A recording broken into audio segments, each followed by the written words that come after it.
Poems 3 Series, complete, by Emily Dickinson. Poems by Emily Dickinson. Edited by two of her friends, Mabel Loomis Todd and T.W. Higginson. Preface. The verses of Emily Dickinson belong emphatically to what Emerson long since called the poetry of the portfolio, something produced absolutely without the thought of publication, and solely by way of expression of the writer's own mind. Such verse must inevitably forfeit whatever advantage lies in the discipline of public criticism and the enforced conformity to accepted ways.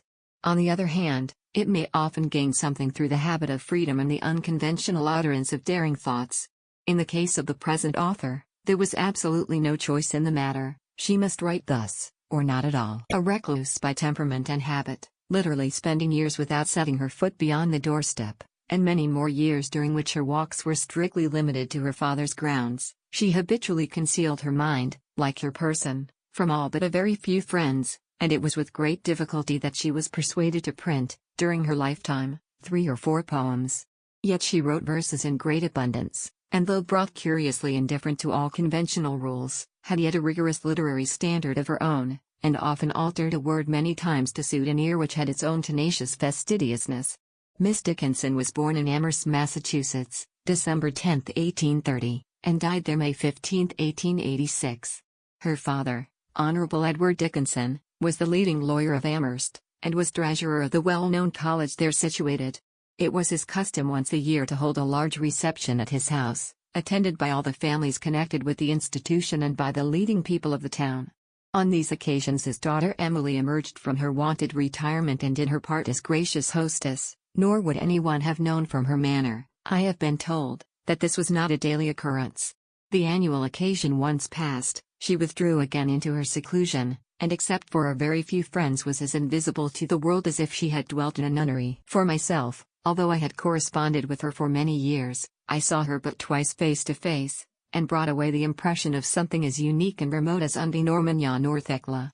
This selection from her poems is published to meet the desire of her personal friends, and especially of her surviving sister.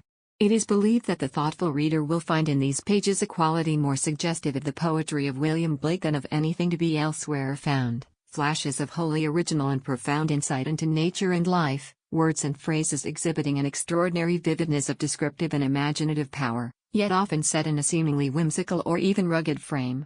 They are here published as they were written, with very few and superficial changes, although it is fair to say that the titles have been assigned, almost invariably, by the editors. In many cases these verses will seem to the reader like poetry torn up by the roots, with rain and dew and earth still clinging to them, giving a freshness and a fragrance not otherwise to be conveyed.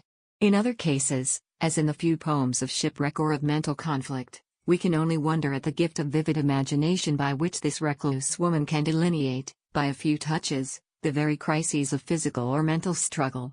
And sometimes again we catch glimpses of a lyric strain, sustained perhaps but for a line or two at a time, and making the reader regret its sudden cessation.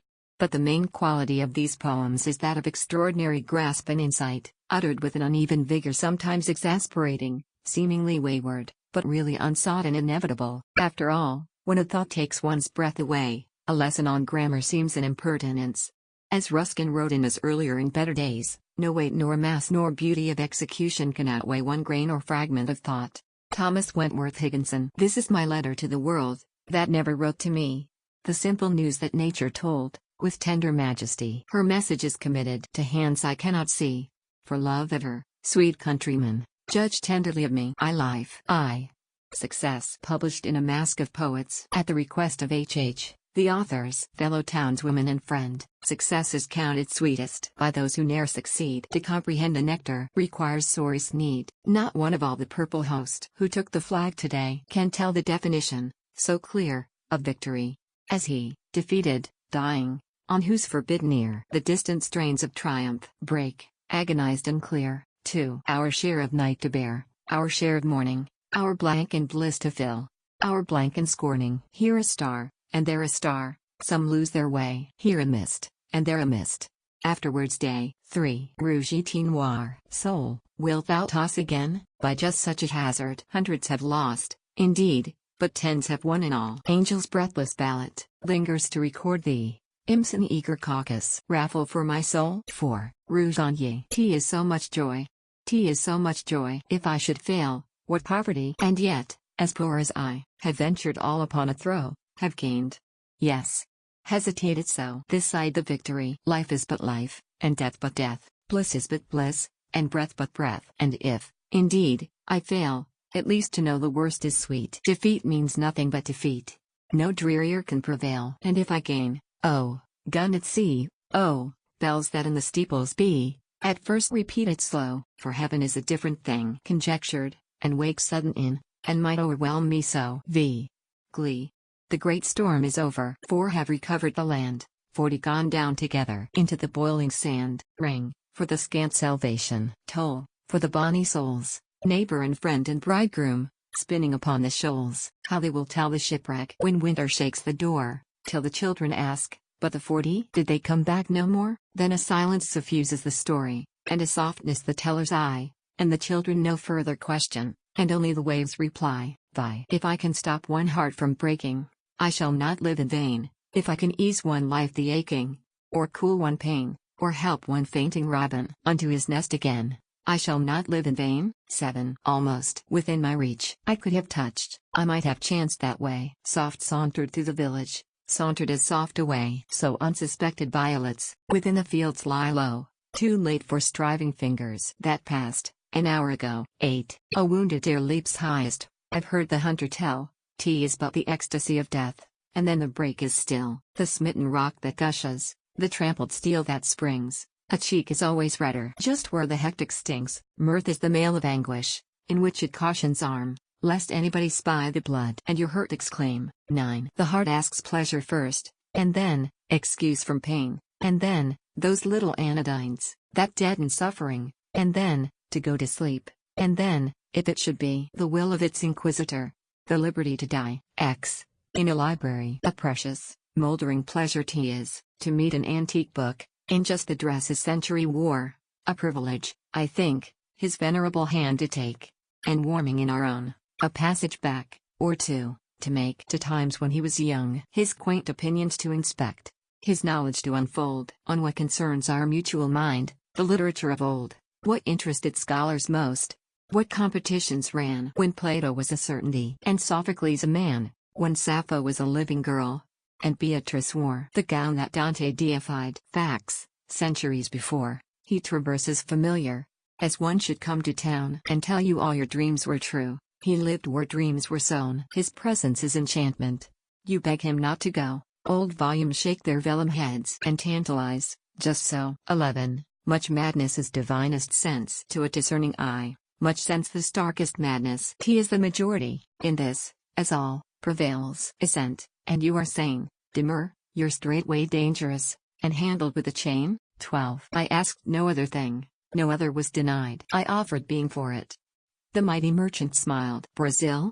He twirled a button, without a glance my way. But, madam, is there nothing else that we can show today? 13. Exclusion. The soul selects her own society, then shuts the door on her divine majority. Obtrude no more. Unmoved, she notes the chariots pausing at her low gate. Unmoved, an emperor is kneeling upon her mat. I've known her from an ample nation. Choose one, then close the valves of her attention like stone. 14. The secret. Some things that fly there be, birds, ours, the bumblebee. Of these no elegy. Some things that stay there be, grief, hills, eternity. Nor this behoveth me. There are, that resting, rise. Can I expound the skies? How still the riddle lies. 15. The lonely house. I know some lonely houses off the road. A robber like the look of, wooden barred, and windows hanging low, inviting to a portico, where two could creep. One hand the tools, the other peep, to make sure all's asleep. Old-fashioned eyes,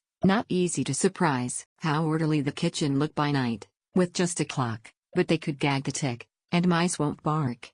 And so the walls don't tell, none will. A pair of spectacles ajar just stir. An almanac's aware. Was it the mat winked, or a nervous star? The moon slides down the stair to see who's there. There's plunder. Where? Tankard, or spoon, earring, or stone. A watch, some ancient brooch, to match the grandmama, stayed sleeping there. Day rattles, too, stealth slow. The sun has got as far as the third sycamore. Screams Chanticleer, who's there? And echoes, drains away. Sneer where? While the old couple, just astir, Fancy the sunrise left the door ajar. 16. To fight aloud is very brave, but galanter, I know, who charge within the bosom. The cavalry of woe, who win, and nations do not see, who fall, and none observe, whose dying eyes no country regards with patriot love. We trust, in plumed procession, for such the angels go, rank after rank, with even feet, and uniforms of snow. 17. Dawn. When night is almost done, and sunrise grows so near that we can touch the spaces, it's time to smooth the hair and get the dimples ready.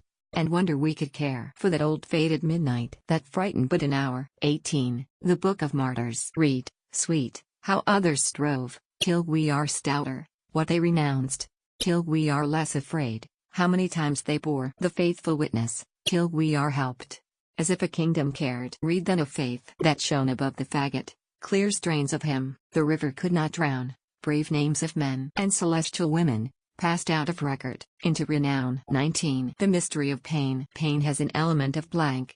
It cannot recollect when it began, or if there were a day when it was not. It has no future but itself. Its infinite realms contain its past, enlightened to perceive new periods of pain. 20. I taste a liquor never brewed, from tankards scooped in pearl. Not all the vets upon the Rhine yield such an alcohol. Inebriator of air am I, and debauchee of dew, reeling, through endless summer days, from means of molten blue. When landlords turn the drunken bee out of the foxglove's door, when butterflies renounce their drams, I shall but drink them more, till seraphs swing their snowy hats, and saints to windows run, to see the little tippler leaning against the sun. 21. A book. He ate and drank the precious words, his spirit grew robust. He knew no more that he was poor, nor that his frame was dust. He danced along the dingy days, and this bequest of wings was but a book. What liberty a loosened spirit brings. 22. I had no time to hate, because the grave would hinder me, and life was not so ample I could finish enmity. Nor had I time to love, but since some industry must be, the little toil of love, I thought, was large enough for me. 23. On returning, T was such a little boat that toddled down the bay. T was such a gallant sea, that beckoned it away. T was such a greedy wave that licked it from the coast, nor ever guessed the stately sails. My little craft was lost. 24. Whether my bark went down at sea, whether she met with gales, whether to isles enchanted she bent her docile sails, by what mystic mooring she is held today, this is the errand of the eye out upon the bay. 25. Belshazzar had a letter. He never had but one. Belshazzar's correspondent concluded and begun in that immortal copy, the conscience of us all can read without its glasses. On Revelation's wall. 26. The brain within its groove runs evenly and true, but let a splinter swerve. 'Twere easier for you to put the water back when floods have slid to hills, and scooped a turnpike for themselves, and blotted out the mills. 2. Love. Mine by the right of the white election, mine by the royal seal, mine by the sign in the scarlet prison bars cannot conceal, mine, here in vision and in veto, mine, by the grave's repeal, titled, confirmed, delirious charter, mine, while the ages steal. 2. Bequest. You left me, sweet, 2 legacies, a legacy of love a heavenly Father would content, had he the offer of, you left me boundaries of pain capacious as the sea, between eternity and time, your consciousness and me. 3. Altar? When the hills do falter? When the sun question if his glory be the perfect one. Serve it? When the daffodil doth of the dew, even as herself, O friend, I will of you. 4. Suspense. Elysium is as far as to the very nearest room, if in that room a friend await felicity or doom. What fortitude the soul contains, was it can so endure the accent of a coming foot, the opening of a door. Surrender. Doubt me, my dim companion. Why, God would be content with but a fraction of the love poured thee without a stint. The whole of me, forever. What more the woman can say quick, that I may dower thee with less delight I own. It cannot be my spirit, for that was thine before. I seeded all of dust I knew, what opulence the more had I, a humble maiden, whose farthest of degree was that she might, some distant heaven, dwell timidly with thee. If you were coming in the fall, I'd brush the summer by with half a smile and half a spurn, as housewives do a fly. If I could see you in a year, I'd wind the months in balls, and put them each in separate drawers, until their time befalls. If only centuries delayed, I'd count them on my hand, subtracting till my fingers dropped into Van Diemen's land. If certain, when this life was out, that yours and mine should be. I toss it yonder like a rind, and taste eternity. But now, all ignorant of the length of time's uncertain wing, it goads me, like the goblin bee, that will not state its sting. 7. With a flower I hide myself within my flower, that wearing on your breast, you, unsuspecting, wear me too. And angels know the rest. I hide myself within my flower, that, fading from your vase, you, unsuspecting, feel for me almost a loneliness. 8. Proof that I did always love, I bring thee proof that till I loved I did not love enough, that I shall love alway, I offer thee that love is life, and life hath immortality. This, dost thou doubt, sweet? Then have I nothing to show but Calvary. 9. Have you got a brook in your little heart, where bashful flowers blow, and blushing birds go down to drink, and shadows tremble so, and nobody knows, so still it flows, that any brook is there, and yet your little draught of life is daily drunken there? Then look out for the little brook in March, when the rivers overflow, and the snows come hurrying from the hills, and the bridges often go. And later, in August it may be, when the meadows parching lay, beware, lest this little brook of life, some burning noon go dry. X. Transplant it as if some little arctic flower, upon the polar hem, went wandering down the latitudes, until it puzzled came to continents of summer, to firmaments of sun, to strange, bright crowds of flowers, and birds of foreign tongue. I say, as if this little flower, to Eden wandered in. What then? Why, nothing, only, your inference therefrom. 11. The outlet. My river runs to thee. Blue sea, wilt welcome me? My river waits reply. O sea, look graciously. I'll fetch thee brooks from spotted nooks. Say, sea, take me. 12. In vain. I cannot live with you. It would be life, and life is over there, behind the shelf. The sexton keeps the key to, putting up our life, his porcelain, like a cup discarded of the housewife, quaint or broken, a newer sever pleases, old ones crack. I could not die with you, for one must wait to shut the other's gaze down. You could not. And could I stand by and see you freeze, without my right of frost, death's privilege? Nor could I rise with you, because your face would put out Jesus, that new grace, glow plain and foreign, on my homesick eye, except that you, then he, shone closer by. They judge us how? For you served heaven, you know, or sought to. I could not, because you saturated sight, and I had no more eyes for sordid excellence as paradise. And were you lost, I would be, though my name rang loudest on the heavenly fame. And were you saved, and I condemned to be where you were not, that self were hell to me. So we must keep apart. You there, I hear, with just the door ajar, that oceans are, and prayer, and that pale sustenance, despair. 13. Renunciation. First page of renunciation, second page of renunciation, third page of renunciation, fourth page of renunciation. There came a day at summers full entirely for me. I thought that such were for the saints, where revelations be. The sun, as common, went abroad, the flowers, accustomed, blew, as if no soul the solstice past, that maketh all things new. The time was scarce profaned by speech, the symbol of a word was needless, as at sacrament, the wardrobe of our Lord. Each was to each the sealed church, permitted to commune this time, lest we too awkward show. At supper of the Lamb the hours slid fast, as ours will, clutched tight by greedy hands, so faces on two decks look back, bound to opposing lands. And so, when all the time had failed, without external sound, each bound the other's crucifix, we gave no other bond sufficient troth that we shall rise. Deposed, at length, the grave to that new marriage, justified, through Calvaries of love. 14. Love's baptism. I'm seated, I've stopped being theirs. The name they dropped upon my face with water, in the country church, is finished using now, and they can put it with my dolls, my childhood, and the string of spools I've finished threading too. Baptized before without the choice, but this time consciously, of grace, unto supremest name, called to my full, the crescent dropped. Existence's whole arc filled up with one small diadem, my second rank, too small the first, crowned, crowing on my father's breast, a half unconscious queen, but this time, adequate, erect, with will to choose or to reject. And I choose just a throne. 15. Resurrection. Tea was a long parting, but the time for interview had come, before the judgment seat of God, the last and second time. These fleshless lovers met, a heaven in a gaze, a heaven of heavens, the privilege of one another's eyes. No lifetime set on them, Apparelled as the new unborn, except they had beheld, born everlasting now, was bridal air like this? A paradise, the host, and cherubim and seraphim, the most familiar guest. 16. Apocalypse. I'm wife, I've finished that other state. I'm czar, I'm woman now. It's safer so. How odd the girl's life looks behind this soft eclipse. I think that earth seems so to those in heaven now. This being comfort, then that other kind was pain. But why compare? I'm wife.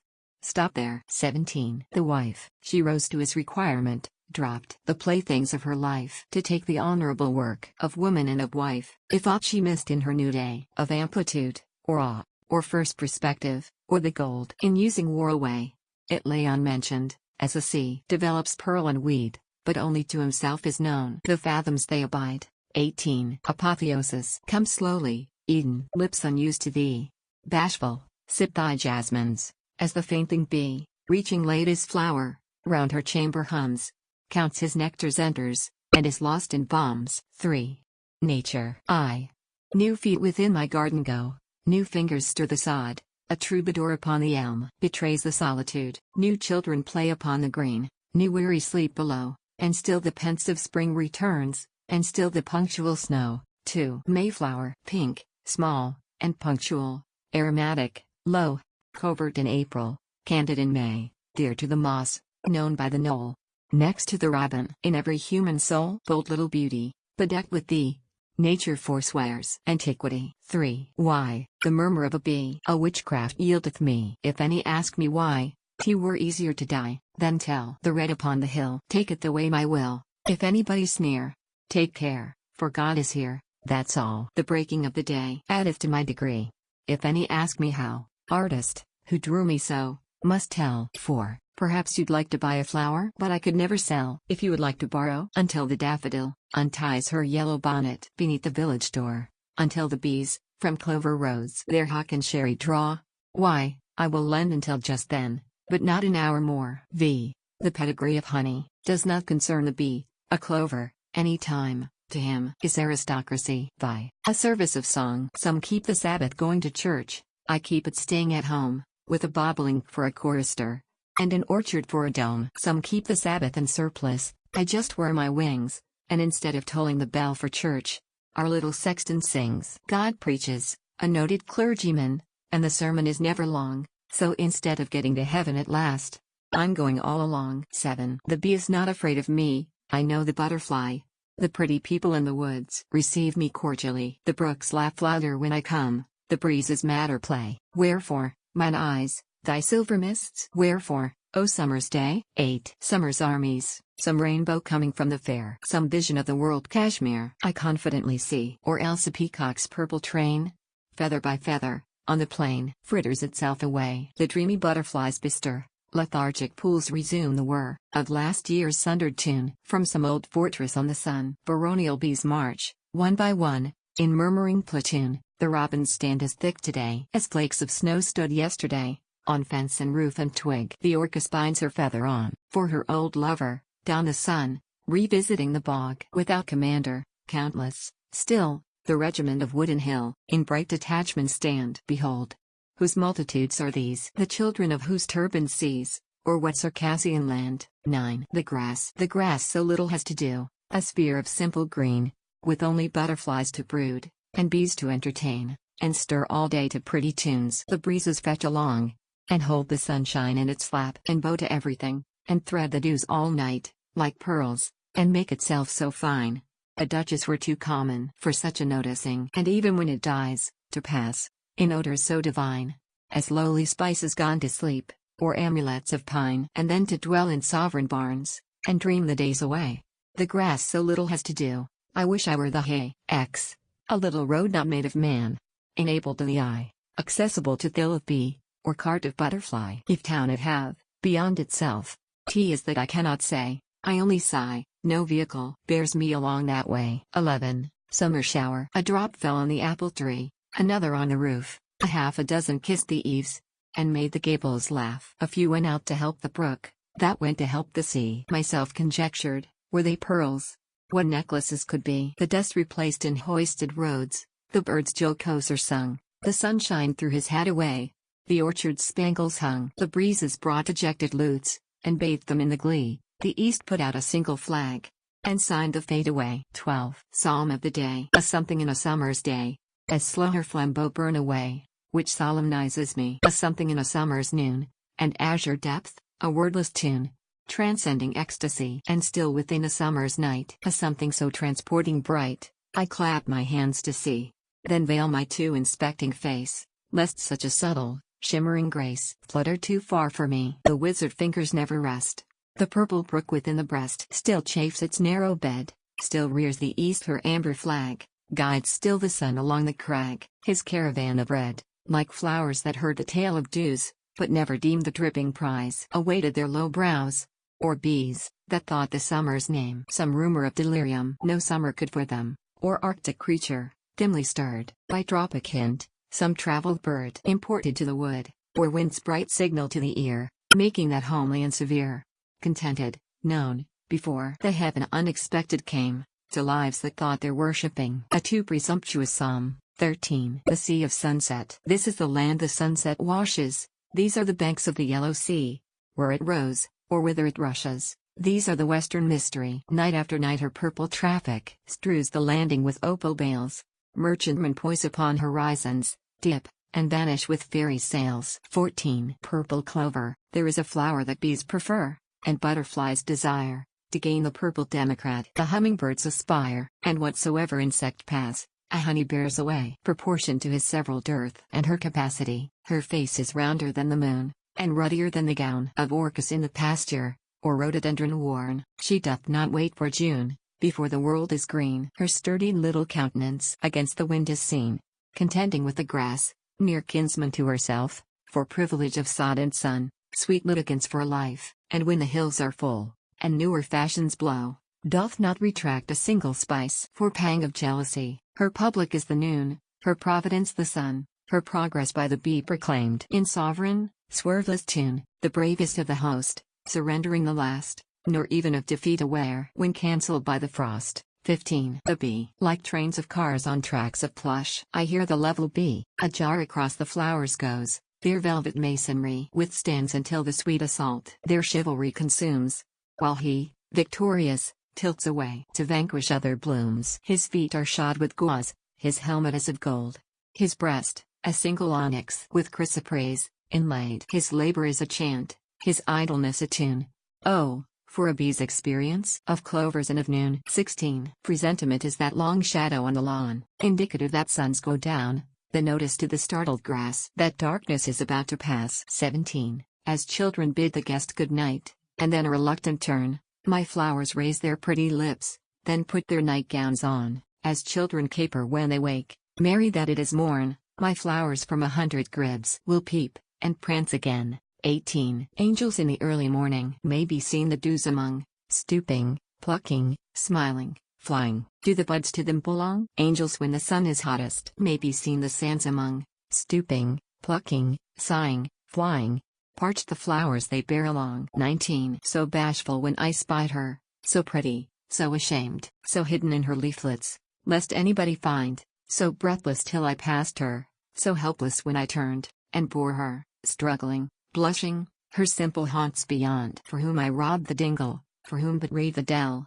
Many will doubtless ask me, but I shall never tell. 20. Two worlds. It makes no difference abroad, the seasons pick the same. The mornings blossom into noons, and split their pods or flame. Wildflowers kindle in the woods, the brooks brag all the day. No blackbird bates his jargoning. For passing Calvary, auto da fe and judgment are nothing to the bee. His separation from his rose to him seems misery. 21. The mountain sat upon the plain in his eternal chair, his observation omnifold, his inquest everywhere. The seasons prayed around his knees, like children round a sire. Grandfather of the days is he, of dawn the ancestor. 22. A day, I'll tell you how the sun rose, a ribbon at a time. The steeples swam in amethyst, the news like squirrels ran, the hills untied their bonnets, the bobbling's begun. Then I said softly to myself, that must have been the sun, but how he set, I know not. There seemed a purple stile, which little yellow boys and girls were climbing all the while, till when they reached the other side, a Dominion gray put gently up the evening bars, and led the flock away. 23. The butterfly's assumption gown, in chrysoprase apartments hung, this afternoon put on. How condescending to descend, and be of buttercups the friend. In a New England town. 24. The wind. Of all the sounds dispatched abroad, there's not a charge to me like that old measure in the boughs. That phraseless melody the wind does, working like a hand whose fingers brush the sky, then quiver down, with tufts of tune, permitted gods and me. When winds go round and round in bands, and thrum upon the door, and birds take places overhead, to bear them orchestra, I crave and grace, of summer boughs, if such an outcast be, he never heard that fleshless chant, rise solemn in the tree, as if some caravan of sound on deserts, in the sky, had broken rank, then knit, and passed in seamless company. 25. Death and life. Apparently with no surprise to any happy flower, the frost beheads it at its play. In accidental power, the blonde assassin passes on, the sun proceeds unmoved to measure off another day for an approving God. 26. Tea was later when the summer went than when the cricket came, and yet we knew that gentle clock meant naught but going home. Tea was sooner when the cricket went than when the winter came, yet that pathetic pendulum keeps esoteric time. 27. Indian summer. These are the days when birds come back. A very few, a bird or two, to take a backward look. These are the days when skies put on the old sophistries of June. A blue and gold mistake. Oh, fraud that cannot cheat the bee, almost thy plausibility induces my belief. Till ranks of seeds their witness bear, and softly through the altered air hurries a timid leaf. Oh, sacrament of summer days! Oh, last communion in the haze, permit a child to join, thy sacred emblems to partake, thy consecrated bread to break. Taste thine immortal wine. 28. Autumn. The morns are meeker than they were. The nuts are getting brown, the berry's cheek is plumper, the rose is out of town. The maple wears a gayer scarf, the field a scarlet gown. Lest I should be old-fashioned, I'll put a trinket on. 29. Beclouded. The sky is low, the clouds are mean. A traveling flake of snow across a barn or through a rut debates if it will go. A narrow wind complains all day how someone treated him. Nature, like us, is sometimes caught without her diadem. 30. The hemlock. I think the hemlock likes to stand upon a marge of snow. It suits his own austerity, and satisfies an awe that men must slake in wilderness, or in the desert cloy, an instinct for the hoar, the bald, Lapland's necessity. The hemlock's nature thrives on cold. The gnash of northern winds is sweetest nutriment to him. His best Norwegian wines to satin races he is not, but children on the dawn beneath his tabernacles play, and Dnieper wrestlers run. 31. There's a certain slant of light, on winter afternoons, that oppresses, like the weight of cathedral tunes. Heavenly hurt it gives us, we can find no scar, but internal difference where the meanings are. None may teach it anything. Tea is the seal, despair, and imperial affliction sent us of the air. When it comes, the landscape listens, shadows hold their breath. When it goes, D is like the distance on the look of death. 4. Time and eternity. One dignity delays for all, one mitred afternoon. None can avoid this purple, none evade this crown. Coach it in shores, and footmen, chamber and state and throng. Bells, also, in the village, as we ride grand along. What dignified attendance! What service when we pause, how loyally at parting their 100 hats they raise. How pomp surpassing ermine, when simple you and I present our meek escutcheon, and claim the rank to die. 2. Too late, delayed till she had ceased to know, delayed till in its vest of snow her loving bosom lay. An hour behind the fleeting breath, later by just an hour than death. Oh, lagging yesterday. Could she have guessed that it would be, could but a crier of the glee have climbed the distant hill, had not the bliss so slow a pace. Who knows but this surrendered face were undefeated still? Oh, if there may departing be any forgot by victory in her imperial round, show them this meek apparelled thing, that could not stop to be a king, doubtful if it be crowned. 3. Astra, departed to the judgment, a mighty afternoon, great clouds like ushers leaning, creation looking on, the flesh surrendered, cancelled, the bodiless begun, 2 worlds,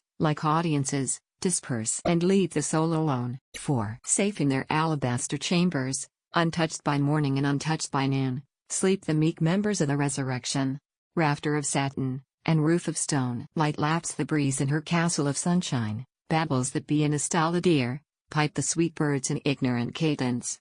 Ah, what sagacity perished here! Grand go the years and the crescent above them, worlds scoop their arcs, and firmaments row, diadems drop and doges surrender.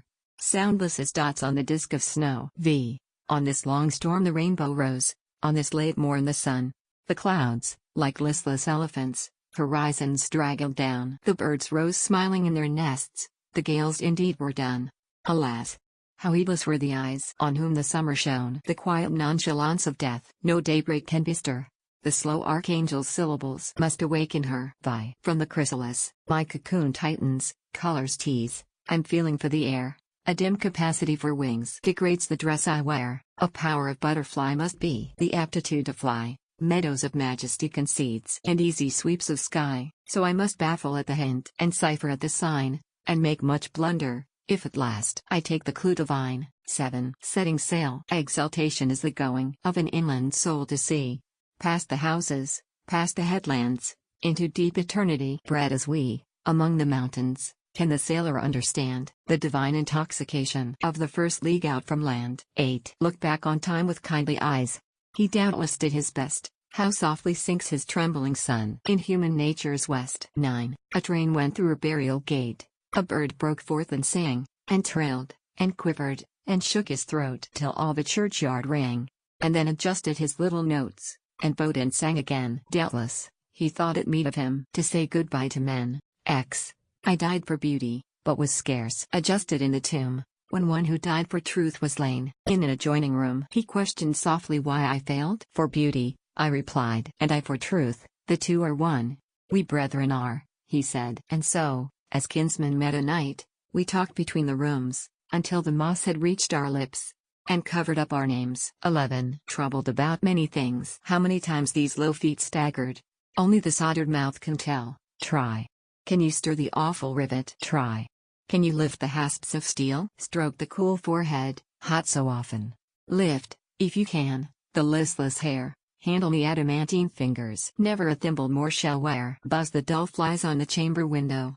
Brave shines the sun through the freckled pane. Fearless the cobweb swings from the ceiling. Indolent housewife, in Daisy's lane. 12. Real. I like a look of agony, because I know it's true. Men do not sham convulsion, nor simulate a throe. The eyes glaze once, and that is death. Impossible to feign the beads upon the forehead, by homely anguish strung. 13. The funeral. That short, potential stir, that each can make but once, that bustle so illustrious. Is almost consequence, is the éclat of death. Oh, thou unknown renown that not a beggar would accept, had he the power to spurn. 14. I went to thank her, but she slept, her bed a funneled stone, with nosegays at the head and foot, that travelers had thrown, who went to thank her, but she slept. T was short to cross the sea, to look upon her like, alive, but turning back T was slow. 15. I've seen a dying eye, run round and round a room, in search of something, as it seemed, then cloudier become, and then, obscure with fog, and then be soldered down, without disclosing what it be. T were blessed to have seen. 16. Refuge. The clouds their backs together laid, the north begun to push, the forests galloped till they fell, the lightning skipped like mice, the thunder crumbled like a stuff. How good to be safe in tombs, where nature's temper cannot reach, nor vengeance ever comes. 17. I never saw more, I never saw the sea, yet know I how the heather looks, and what a wave must be. I never spoke with God, nor visited in heaven, yet certain am I of the spot, as if the chart were given. 18. Playmates. God permits industrious angels afternoons to play. I met one, forgot my schoolmates, all, for him, straightway. God calls home the angels promptly. At the setting sun, I missed mine. How dreary marbles, after playing crown. 19. To know just how he suffered would be dear, to know if any human eyes were near to whom he could entrust his wavering gaze, until it settled firm on paradise. To know if he was patient, part content, was dying as he thought, or different, was it a pleasant day to die? And did the sunshine face his way? What was his furthest mind, of home, or God, or what the distant say? At news that he ceased human nature, on such a day? And wishes, had he any? Just his sigh, accented, had been legible to me. And was he confident until ill fluttered out an everlasting well? And if he spoke, what name was best, what first, what one broke off with? At the drowsiest, was he afraid, or tranquil? Might he know, how consciousness could grow, till love that was, and love too blessed to be, meet in the junction be eternity? 20. The last night that she lived, it was a common night, except the dying, This to us made nature different. We noticed smallest things, things overlooked before, by this great light upon our minds. Italicized, as 't were, that others could exist while she must finish quite. A jealousy for her arose so nearly infinite. We waited while she passed. It was a narrow time. Too jostled were our souls to speak. At length the notice came. She mentioned, and forgot. Then lightly as a reed bent to the water, shivered scarce, consented, and was dead. And we placed the hair, and drew the head erect, and then in awful leisure was our faith to regulate. 21. The first lesson. Not in this world to see his face sounds long, until I read the place where this is said to be. But just the primer to a life unopened, rare, upon the shelf, clasped yet to him and me. And yet, my primer suits me so. I would not choose a book to know than that. Be sweet or wise, might someone else so learned be, and leave me just my ABC. Himself could have the skies. 22. The bustle in a house. The morning after death is solemnest of industries enacted upon earth, the sweeping up the heart, and putting love away. We shall not want to use again until eternity. 23. I reason, earth is short, and anguish absolute, and many hurt, but what of that? I reason, we could die. The best vitality cannot excel decay, but what of that? I reason that in heaven, somehow, it will be even, some new equation given. But what of that? 24. Afraid? Of whom am I afraid? Not death, for who is he? The porter of my father's lodge, as much abasheth me. Of life? 'T were odd I fear a thing that comprehendeth me in one or more existences, at deity's decree. Of resurrection? Is the east afraid to trust the morn with her fastidious forehead? As soon impeach my crown. 25. Dying. The sun kept setting still. No hue of afternoon upon the village I perceived. From house to house 't was noon. The dusk kept dropping still. No dew upon the grass, but only on my forehead stopped, and wandered in my face. My feet kept drowsing still. My fingers were awake, yet why so little sound myself unto my seeming make? How well I knew the light before, I could not see it now. 'T is dying, I am doing, but I'm not afraid to know. 26. Two swimmers wrestled on the spar until the morning sun. When one turned smiling to the land, oh God, the other one, the stray ships passing spied a face upon the waters borne, with eyes in death still begging raised, and hands beseeching thrown. 27. The chariot. Because I could not stop for death, he kindly stopped for me. The carriage held but just ourselves and immortality. We slowly drove, he knew no haste, and I had put away my labor, and my leisure too, for his civility. We passed the school where children played, their lessons scarcely done. We passed the fields of gazing grain. We passed the setting sun. We paused before a house that seemed a swelling of the ground. The roof was scarcely visible, the cornice but a mound. Since then 't is centuries, but each feels shorter than the day. I first surmised the horses' heads were toward eternity. 28. She went as quiet as the dew, from a familiar flower. Not like the dew did she return. At the accustomed hour she dropped as softly as star, from out my summer's eve. Less skillful than liver, yeah, it's sorer to believe. 29. Resurgam. At last to be identified. At last, the lamps upon thy side, the rest of life to see, past midnight, past the morning star, past sunrise. Ah! What leagues there are between our feet and day. 30. Except to heaven, she is naught, except for angels, lone, except to some wide wandering bee, a flower superfluous blown, except for winds, provincial, except by butterflies, unnoticed as a single dew that on the acre lies, the smallest housewife in the grass, yet take her from the lawn, and somebody has lost the face that made existence home. 31. Death is a dialogue between the spirit and the dust. Dissolve, says death. The spirit, sir, I have another trust. Death doubts it, argues from the ground. The spirit turns away, just laying off, for evidence, an overcoat of clay. 32. It was too late for man, but early yet for God. Creation impotent to help, but prayer remained our side. How excellent the heaven, when earth cannot be had. How hospitable, then, the face of our old neighbor, God. 33. Along the Potomac. When I was small, a woman died. Today her only boy went up from the Potomac, his face all victory.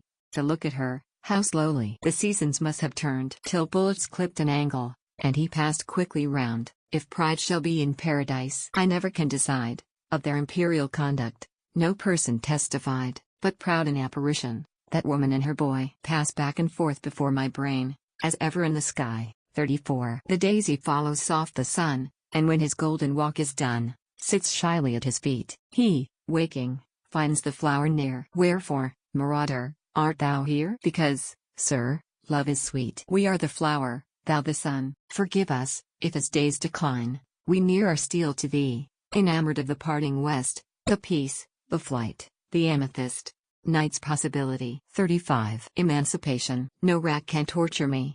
My soul's at liberty. Behind this mortal bone there knits a bolder one. You cannot prick with saw, nor rend with scimitar. Two bodies therefore be, bind one, and one will flee. The eagle of his nest, no easier divest and gain the sky, than mayest thou, except thyself may be, thine enemy. Captivity is consciousness, so's liberty. 36. Lost. I lost a world the other day. Has anybody found? You'll know it by the row of stars, around its forehead bound. A rich man might not notice it, yet to my frugal eye, of more esteem than ducats. Oh, find it, sir, for me. 37. If I shouldn't be alive when the robins come, give the one in red cravat a memorial crumb. If I couldn't thank you, being just asleep, you will know I'm trying with my granite lip. 38. Sleep is supposed to be, by souls of sanity, the shutting of the eye. Sleep is the station grand, down which on either hand, the hosts of witness stand. Morn is supposed to be, by people of degree, the breaking of the day. Morning has not occurred. That shall aurora be. East of eternity, one with the banner gay,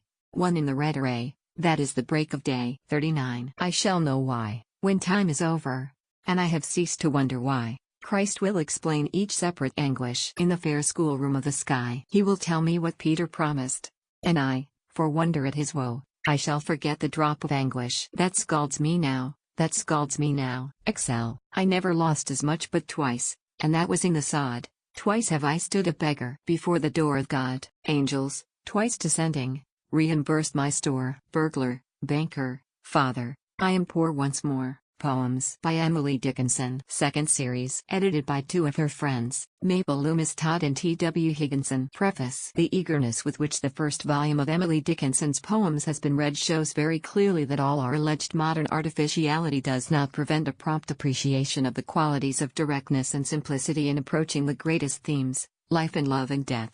That irresistible needle touch, as one of her best critics has called it, piercing at once the very core of a thought, has found a response as wide and sympathetic as it has been unexpected even to those who knew best her compelling power. This second volume, while open to the same criticism as to form with its predecessor, shows also the same shining beauties. Although Emily Dickinson had been in the habit of sending occasional poems to friends and correspondents, the full extent of her writing was by no means imagined by them. Her friend H.H. must at least have suspected it, for in a letter dated 5th of September, 1884, she wrote, "My dear friend, what portfolios full of verses you must have! It is a cruel wrong to your day and generation that you will not give them light. If such a thing should happen as that I should outlive you, I wish you would make me your literary legatee and executor. Surely after you are what is called dead you will be willing that the poor ghosts you have left behind should be cheered and pleased by your verses, will you not? You ought to be. I do not think we have a right to withhold from the world a word or a thought any more than a deed which might help a single soul. Truly yours, Helen Jackson." The portfolios were found, shortly after Emily Dickinson's death, by her sister and only surviving housemate. Most of the poems had been carefully copied on sheets of notepaper, and tied in little fascicules, each of 6 or 8 sheets. While many of them bear evidence of having been thrown off at white heat, still more had received thoughtful revision. There is the frequent addition of rather perplexing footnotes, affording large choice of words and phrases. And in the copies which she sent to friends, sometimes one form, sometimes another, is found to have been used. Without important exception, her friends have generously placed at the disposal of the editors any poems they had received from her, and these have given the obvious advantage of comparison among several renderings of the same verse. To what further rigorous pruning her verses would have been subjected had she published them herself, we cannot know. They should be regarded in many cases as merely the first strong and suggestive sketches of an artist, intended to be embodied at some time in the finished picture. Emily Dickinson appears to have written her first poems in the winter of 1862. In a letter to one of the present editors the April following, she says, "I made no verse, but 1 or 2, until this winter."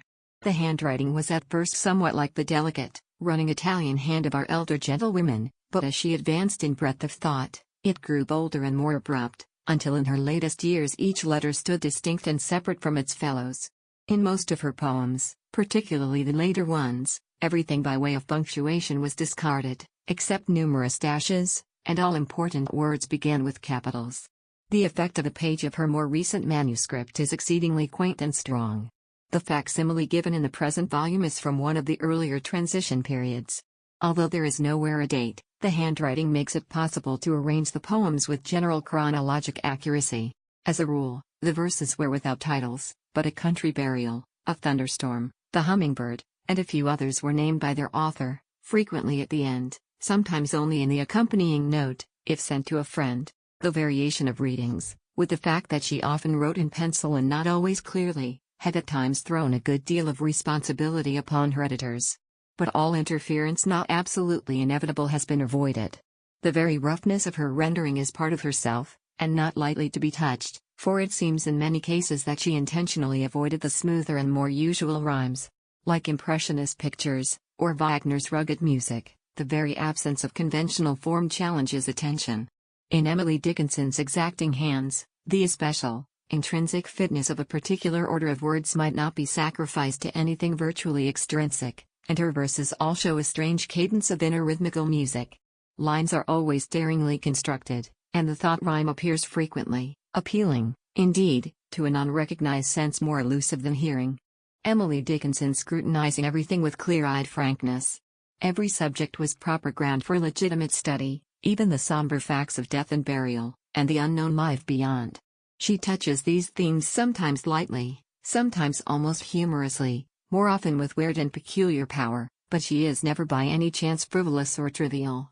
And while, as one critic has said, she may exhibit toward God an Emersonian self-possession, it was because she looked upon all life with a candor as unprejudiced as it is rare. She had tried society and the world, and found them lacking.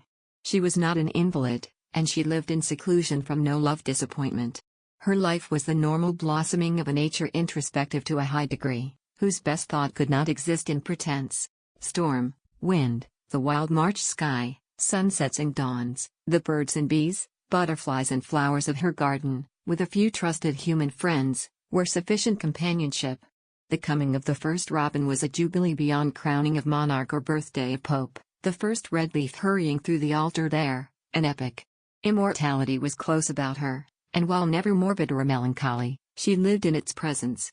Mabel Loomis Todd, Amherst, Massachusetts, August, 1891. My nosegays are for captives, dim, long expectant eyes, fingers denied the plucking, patient till paradise, to such, if they should whisper of morning in the moor, they bear no other errand, and I, no other prayer. I'm nobody. Who are you? Are you nobody, too? Then there's a pair of us, don't tell. They'd debanish us, you know. How dreary to be somebody. How public, like a frog, to tell your name the livelong day. To an admiring bog, too. I bring an unaccustomed wine to lips long parching, next to mine, and summon them to drink, crackling with fever. They essay, I turn my brimming eyes away, and come next hour to look. The hands still hug the tardy glass. The lips I would have cooled, alas, are so superfluous cold. I would as soon attempt to warm the bosoms where the frost has lain, ages beneath the mold. Some other thirsty there may be, to whom this would have pointed me, had it remained to speak, and so I always bear the cup. If, haply, mine may be the drop some pilgrim thirst to slake, if, haply, any say to me, unto the little, unto me, when I at last awake. 3. The nearest dream recedes, unrealized. The heaven we chase, like the June bee before the schoolboy invites the race, stoops to an easy clover, dips evades teases deploys, then to the royal clouds lifts his light pinnace, heedless of the boy, staring, bewildered, at the mocking sky, homesick for steadfast honey. Ah! The bee flies not, that brews that rare variety. 4. We play at paste, till qualified for pearl, then drop the paste, and deem ourself a fool. The shapes, though, were similar, and our new hands learn gem tactics. Practicing sands. I found the phrase to every thought I ever had, but one, and that defies me, as a hand did try to chalk the sun to races nurtured in the dark. How would your own begin? Can blaze be done in cochineal, or noon in Mazarine? Thy hope. Hope is the thing with feathers that perches in the soul, and sings a tune without the words, and never stops at all, and sweetest in the gale is heard, and sore must be the storm that could abash the little bird that kept so many warm. I beheard it in the chillest land, and on the strangest sea, yet, never, in extremity, it asked a crumb of me. 7. The white heat. Dare you see a soul at the white heat, then crouch within the door. Red is the fire's common tint, but when the vivid ore has sated flame's conditions, its quivering substance plays without a color but the light of unanointed blaze. Least village boasts its blacksmith, whose anvils even dim stand symbol for the finer forge that soundless tugs within, refining these impatient ores, with hammer and with blaze, until the designated light repudiate the forge. 8. Triumphant, who never lost, are unprepared. A coroner defined, who never thirsted, flagons, and cooling tamarind, who never climbed the weary leak. Can such a foot explore the purple territories, on Pizarro's shore? How many legions overcome, the emperor will say. How many colors taken, on Revolution Day? How many bullets pierced the royal scar hast thou? Angels, right promoted, on this soldier's brow. 9. The test. I can wait grief, whole pools of it, I am used to that. But the least push of joy breaks up my feet, and I tip drunken. Let no pebble smile, tea was the new liquor, that was all. Power is only pain. Stranded, through discipline, till waves will hang. Give balm to giants, and they'll wilt, like men. Give him Ali, they'll carry him. X. Escape. I never hear the word escape without a quicker blood, a sudden expectation, a flying attitude. I never hear of prisons broad by soldiers battered down, but I tug childish at my bars, only to fail again. 11. Compensation. For each ecstatic instant, we must in anguish pay, in keen and quivering ratio to the ecstasy. For each beloved hour, sharp pittances of years, bitter contested farthings, and coffers heaped with tears. 12. The martyrs. Through the straight pass of suffering, the martyrs even trod, their feet upon temptation, their faces upon God. A stately, shriven company, convulsion playing round, harmless as streaks of meteor, upon a planet's bound. Their faith the everlasting drop, their expectation fair, the needle to the north degree, wades so, through polar air. 13. A prayer. I meant to have but modest needs, such as content, and heaven, within my income these could lie, and life and I keep even. But since the last included both, it would suffice my prayer but just for one to stipulate, and grace would grant the pair. And so, upon this wise I prayed, Great Spirit, give to me a heaven not so large as yours, but large enough for me. A smile suffused Jehovah's face. The cherubim withdrew, grave saints stole out to look at me, and showed their dimples, too. I left the place with all my might. My prayer away I threw, the quiet ages picked it up, and judgment twinkled, too. That one so honest be extant, as take the tale for true. That whatsoever you shall ask, itself be given you. But I, grown shrewder, scan the skies, with a suspicious air, as children, swindled for the first, all swindlers be, infer. 14. The thought beneath so slight a film is more distinctly seen, as laces just reveal the surge, or mists the Apennine. 15. The soul unto itself is an imperial friend, or the most agonizing spy an enemy could send. Secure against its own, no treason it can fear, itself its sovereign, of itself, the soul should stand in awe. 16. Surgeons must be very careful when they take the knife. Underneath their fine incisions stirs the culprit, life. 17. The railway train, I like to see it lap the miles, and lick the valleys up, and stop to feed itself at tanks, and then, prodigious, step, around a pile of mountains, and, supercilious, peer in shanties by the sides of roads, and then a quarry pair, to fit its sides, and crawl between, complaining all the while in horrid, hooting stanza, then chase itself downhill, and nail like Bonerges, then, punctual as a star, stop docile and omnipotent at its own stable door. 18. The show. The show is not the show, but they that go. Menagerie to me. My neighbor B. Fair play. Both went to sea. 19. Delight becomes pictorial when viewed through pain, more fair, because impossible, that any gain. The mountain at a given distance, in amber lies, approached, the amber flits a little, and that's the skies. 20. A thought went up my mind today that I have had before, but did not finish. Some way back, I could not fix the year, nor where it went, nor why it came the second time to me, nor definitely what it was, have I the art to say. But somewhere in my soul, I know I've met the thing before. It just reminded me 't was all, and came my way no more. 21. Is heaven a physician? They say that he can heal, But medicine posthumous is unavailable. Is heaven an exchequer? They speak of what we owe, but that negotiation I am not a party to. 22. The return. Though I get home how late, so I get home, tea will compensate. Better will be the ecstasy, that they have done expecting me, when, night descending, dumb and dark, they hear my unexpected knock. Transporting must the moment be, brewed from decades of agony. To think just how the fire will burn, just how long cheated eyes will turn. To wonder what myself will say, and what itself will say to me, beguiles the centuries of way. 23. A poor torn heart, a tattered heart, that sat it down to rest, nor noticed that the ebbing day flowed silver to the west, nor noticed night did soft descend, nor constellation burn, intent upon the vision of latitudes unknown. The angels, happening that way, this dusty heart espied, tenderly took it up from Duel and carried it to God. There, sandals for the barefoot.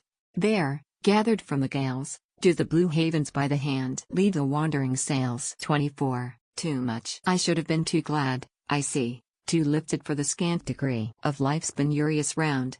My little circuit would have shamed this new circumference, had blamed the homelier time behind. I should have been too saved, I see, too rescued, fear too dim to me that I could spell the prayer I knew so perfect yesterday, that scalding one, Sabachthani, recited fluent here. Earth would have been too much, I see, and heaven not enough for me. I should have had the joy, without the fear to justify, the palm without the Calvary. So, Savior, crucify. Defeat whets victory, they say.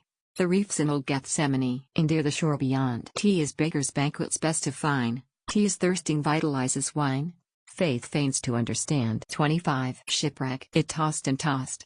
A little brig I knew, overtook by blast. It spun, and groped delirious, for morn. It slipped and slipped, as one that drunken stepped. Its white foot dripped, then dropped from sight. Ah, brig, good night to crew and you. The ocean's hard, too smooth, too blue, to break for you. 26. Victory comes late, and is held low to freezing lips. Too wrapped with frost, to take it. How sweet it would have tasted, just a drop. Was God so economical? His tables spread too high for us. Unless we dine on tiptoe. Crumbs fit such little mouths, cherries suit robins. The eagle's golden breakfast strangles them. God keeps his oath to sparrows, who of little love, know how to starve. 27. Enough. God gave a loaf to every bird, but just a crumb to me. I dare not eat it, though I starve, my poignant luxury. To own it, touch it, prove the feat that made the pellet mine, too happy in my sparrow chance. For ampler coveting, it might be famine all around. I could not miss an ear, such plenty smiles upon my board, my garner shows so fair. I wonder how the rich may feel, and in diamond and earl I deem that I was but a crumb, am sovereign of them all. 28. Experiment to me is every one I meet. If it contain a kernel, the figure of a nut, presence upon a tree, equally plausibly, but meat within is requisite, to squirrels and to me. 29. My country's wardrobe. My country need not change her gown, her triple suit as sweet as when tea was cut at Lexington, and first pronounced to fit. Great Britain disapproves the stars, disparagement discreet. There's something in their attitude that taunts her bayonet. 30. Faith is a fine invention, for gentlemen who see, but microscopes are prudent in an emergency. 31. Except the heaven had come so near, so seemed to choose my door, the distance would not haunt me so. I had not hoped before, but just to hear the grace depart. I never thought to see, afflicts me with a double loss. Tea is lost, and lost to me. 32. Portraits are to daily faces as an evening west to a fine, pedantic sunshine, in a satin vest. 33. The duel. I took my power in my hand, and went against the world. Tea was not so much as David had, but I was twice as bold. I aimed my pebble, but myself was all the one that fell. Was it Goliath was too large, or only I too small? 34. A shady friend for torrid days is easier to find than one of higher temperature. For frigid hour of mind, the vein a little to the east scares maudlin souls away. If broadcloth breasts are firmer than those of organdy, who is to blame? The weaver? Ah! The bewildering thread. The tapestries of paradise so notelessly are made. 35. The goal. Each life converges to some center, expressed or still, exists in every human nature. A goal, admitted scarcely to itself, it may be, too fair for credibility's temerity to dare, adored with caution, as a brittle heaven, to reach, or hopeless as the rainbow's raiment to touch, yet persevere toward, surer for the distance, How high, unto the saints' slow diligence, the sky ungained, it may be, by a life's low venture, but then, eternity enables the endeavoring. Again, 36. Sight, before I got my eye put out, I liked as well to see as other creatures that have eyes, and know no other way. But were it told to me, today, that I might have the sky for mine, I tell you that my heart would split, for size of me, the meadows mine, the mountains mine, all forests, stintless stars, as much of noon as I could take between my finite eyes, the motions of the dipping birds,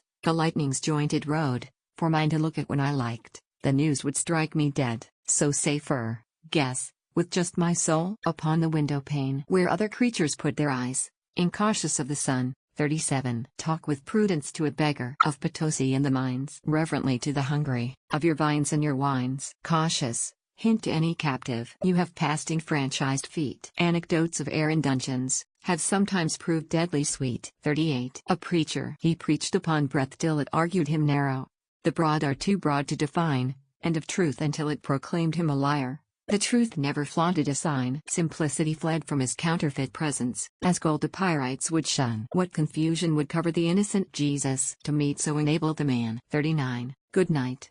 Which put the candle out. A jealous zephyr, not a doubt. Ah, friend, you little knew how long at that celestial wick the angels labored diligent, extinguished. Now, for you, it may have been a lighthouse spark. Some sailor, rowing in the dark, had importuned to see. It may have been the waning lamp that lit the drummer from the camp to purer reveille. Excel. When I hoped I feared, since I hoped I dared, everywhere alone, as a church remain, spectre cannot harm, serpent cannot charm, he deposes doom, who hath suffered him. XLI. Deed. A deed knocks first at thought, and then it knocks at will. That is the manufacturing spot, and will at home and well. It then goes out an act, or is entombed so still that only to the ear of God its doom is audible. 42. Time's lesson. Mine enemy is growing old, I have at last revenge. The palate of the hate departs.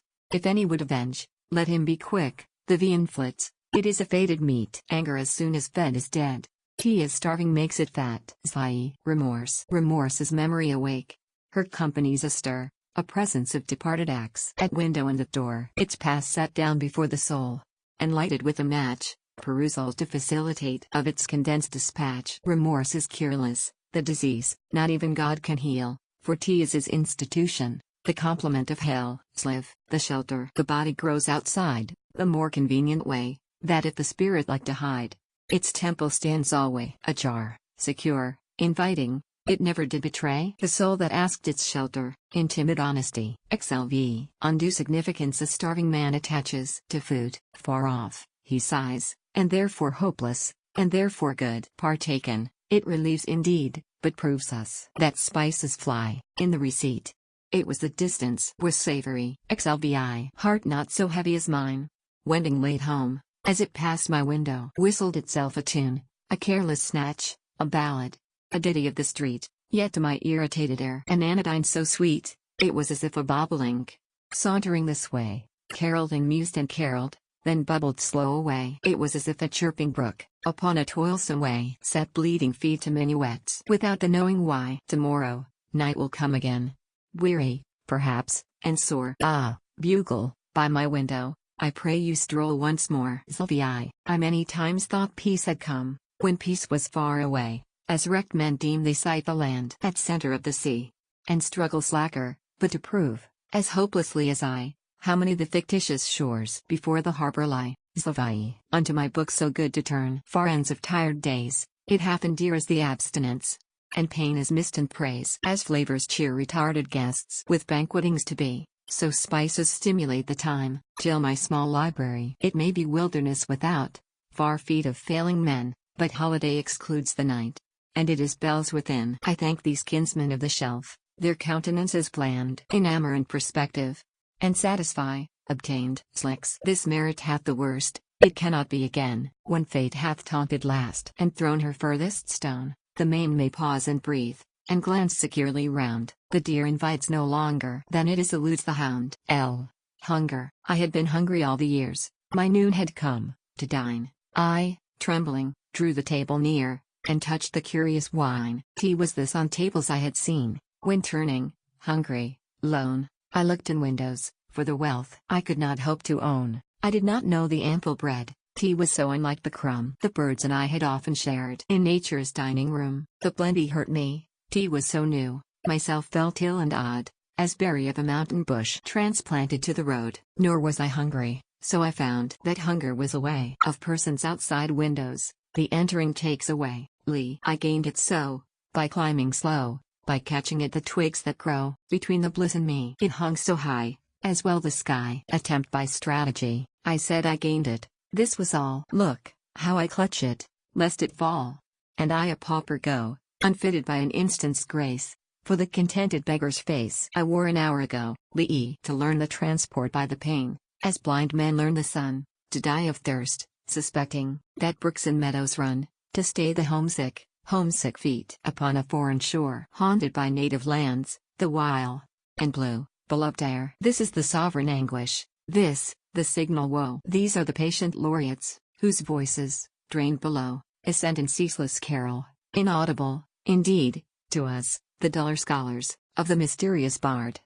Returning. Years had been from home, and now, before the door, I dared not open, lest a face I never saw before stare vacant into mine, and ask my business there. My business, just a life I left, was such still dwelling there? I fumbled at my unnerve.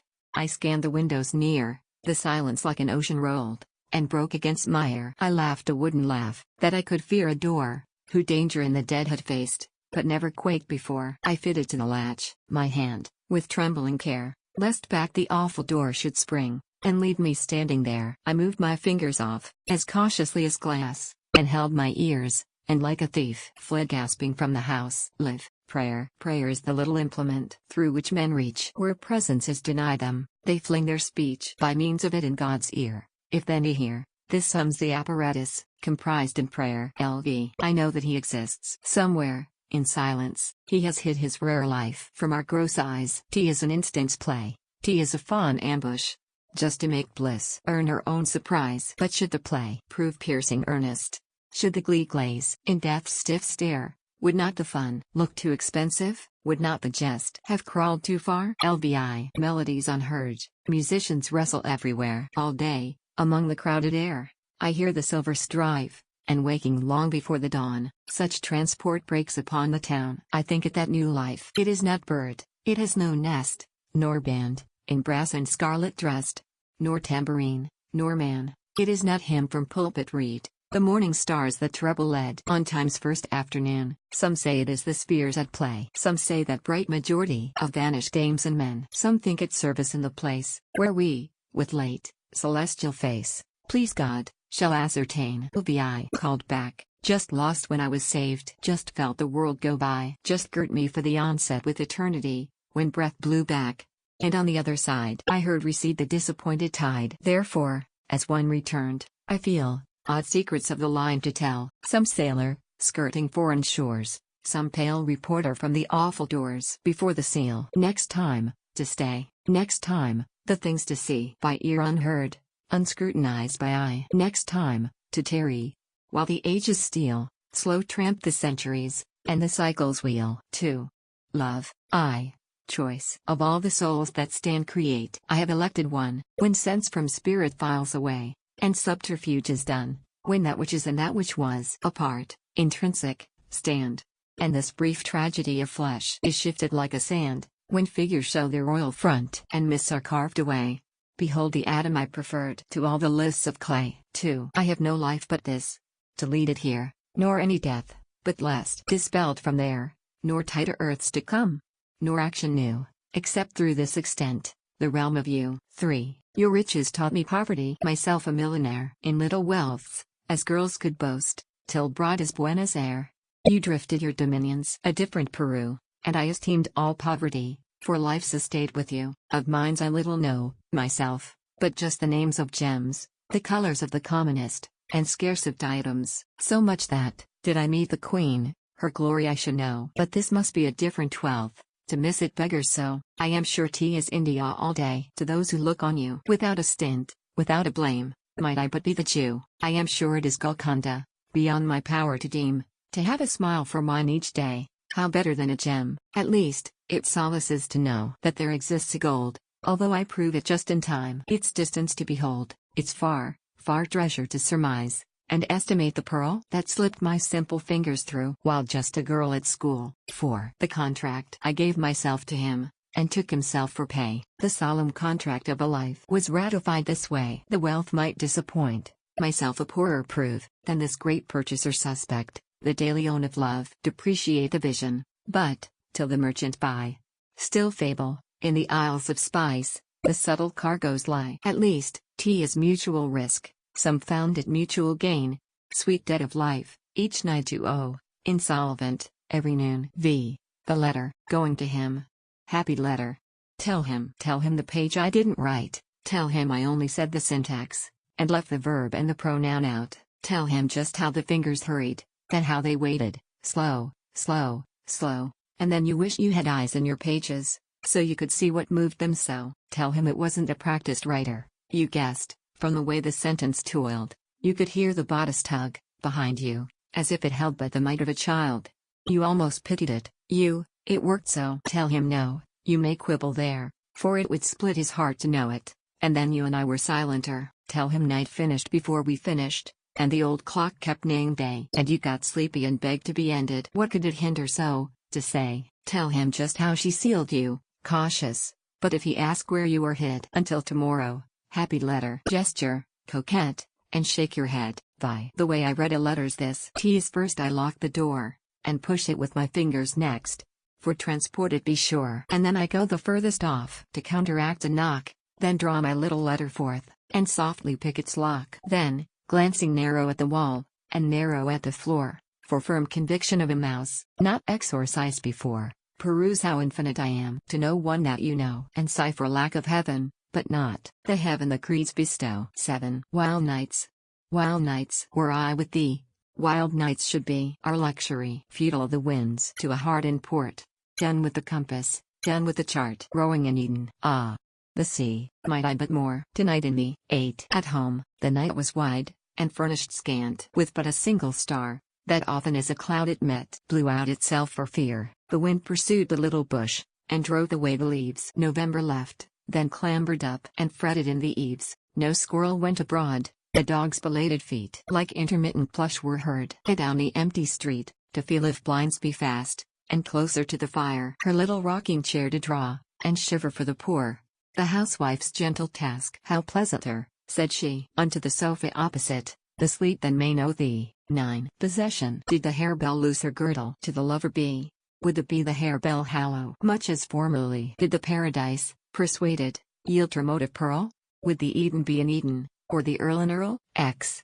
A charm invests a face, imperfectly beheld, the lady dare not lift her veil, for fear it be dispelled, but peers beyond her mesh, and wishes, and denies, lest interview annul a want that image satisfies. 11. The lovers. The rose did caper on her cheek, her bodice rose and fell, her pretty speech, like drunken men, did stagger pitiful. Her fingers fumbled at her work, her needle would not go. What ailed so smart a little maid? It puzzled me to know, till opposite I spied a cheek that bore another rose, just opposite, another speech, that like the drunkard goes, a vest that, like the bodice, danced to the immortal tune, till those two troubled little clocks ticked softly into 1. 12. In lands I never saw, they say, immortal Alps look down, whose bonnets touch the firmament, whose sandals touch the town, meek at whose everlasting feet a myriad daisies play. Which, sir, are you, and which am I, upon an August day? 13. The moon is distinct from the sea, and yet with amber hands she leads him, docile as a boy, along appointed sands. He never misses a degree. Obedient to her eye, he comes just so far toward the town, just so far goes away. Oh, Signor, thine the amber hand, and mine the distant sea, obedient to the least command. Thine eyes impose on me. 14. He put the belt around my life, I heard the buckle snap, and turned away, imperial, my lifetime folding up, deliberate, as a duke would do a kingdom's title deed, henceforth a dedicated sort, a member of the cloud, yet not too far to come at call, and do the little toils that make the circuit of the rest, and deal occasional smiles to lives that stoop to notice mine, and kindly ask it in, whose invitation, knew you not, for whom I must decline? 15. The lost jewel. I held a jewel in my fingers and went to sleep. The day was warm, and winds were prosy. I said tea will keep. I woke and chid my honest fingers. The gem was gone. And now an amethyst remembrance is all I own. 16. What if I say I shall not wait? What if I burst the fleshly gate and pass, escaped, to thee? What if I file this mortal off, see where it hurt me, that's enough, and wait in liberty? They cannot take us any more. Dungeons may call, and guns implore, unmeaning now, to me, as laughter was an hour ago, or laces, or a traveling show, or who died yesterday. 3. Nature.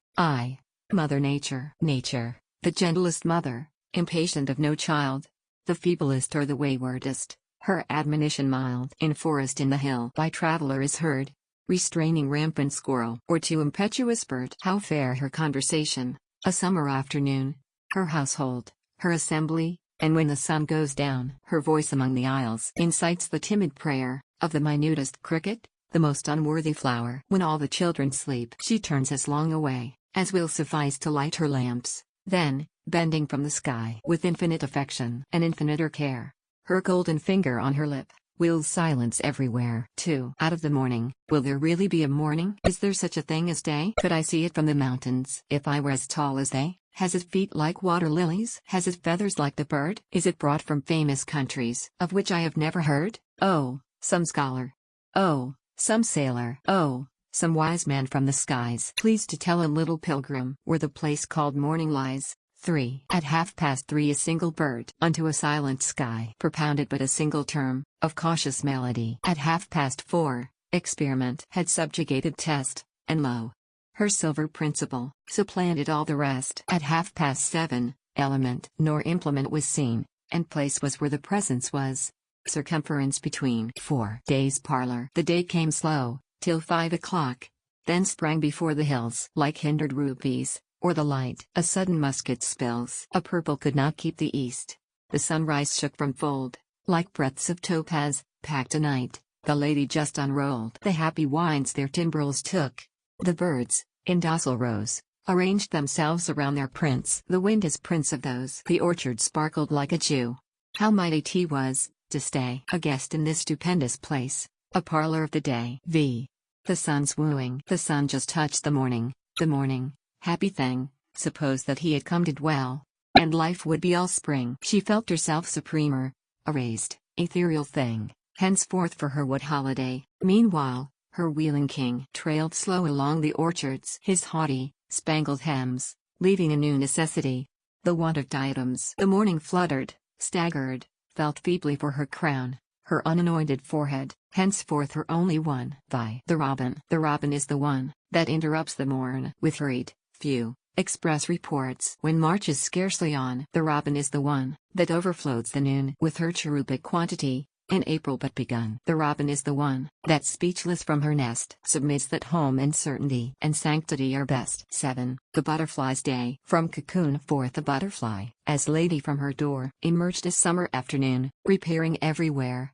without design, that I could trace, except to stray abroad on miscellaneous enterprise. The clovers understood. Her pretty parasol was seen contracting in a field where men made hay, then struggling hard with an opposing cloud, where parties, phantom as herself, to nowhere seemed to go, in purposeless circumference, as 't were a tropic show. And notwithstanding be that worked, and flower that zealous blew, this audience of idleness disdained them, from the sky, till sundown crept, a steady tide, and men that made the hay, an afternoon, and butterfly, extinguished in its sea. 8. The bluebird. Before you thought of spring, except as a surmise, you see, God bless his suddenness, a fellow in the skies of independent hues, a little weather-worn, inspiriting habiliments of indigo and brown, with specimens of song, as if for you to choose, discretion in the interval, with gay delays he goes to some superior tree, without a single leaf, and shouts for joy to nobody but his seraphic self. 9. April. An altered look about the hills, a Tyrian light the village fills, a wider sunrise in the dawn, a deeper twilight on the lawn, a print of a vermilion foot, a purple finger on the slope, a flippant fly upon the pane, a spider at his trade again, an added strut and chanticleer, a flower expected everywhere, an axe shrill singing in the woods, fern odors on untraveled roads, all this, and more I cannot tell, A furtive look you know as well, and Nicodemus Mystery receives its annual reply. X. The sleeping flowers. Whose are the little beds? I asked. Which in the valleys lie? Some shook their heads, and others smiled, and no one made reply. Perhaps they did not hear, I said. I will inquire again. Whose are the beds, the tiny beds so thick upon the plain? T is Daisy in the shortest. A little farther on, nearest the door to wake the first, little Leontodon. T is Iris, sir, and Aster, Anemone and Belle, Batskia in the blanket red, and chubby Daffodil. Meanwhile at many cradles, her busy foot she plied, humming the quaintest lullaby that ever rocked a child. Hush!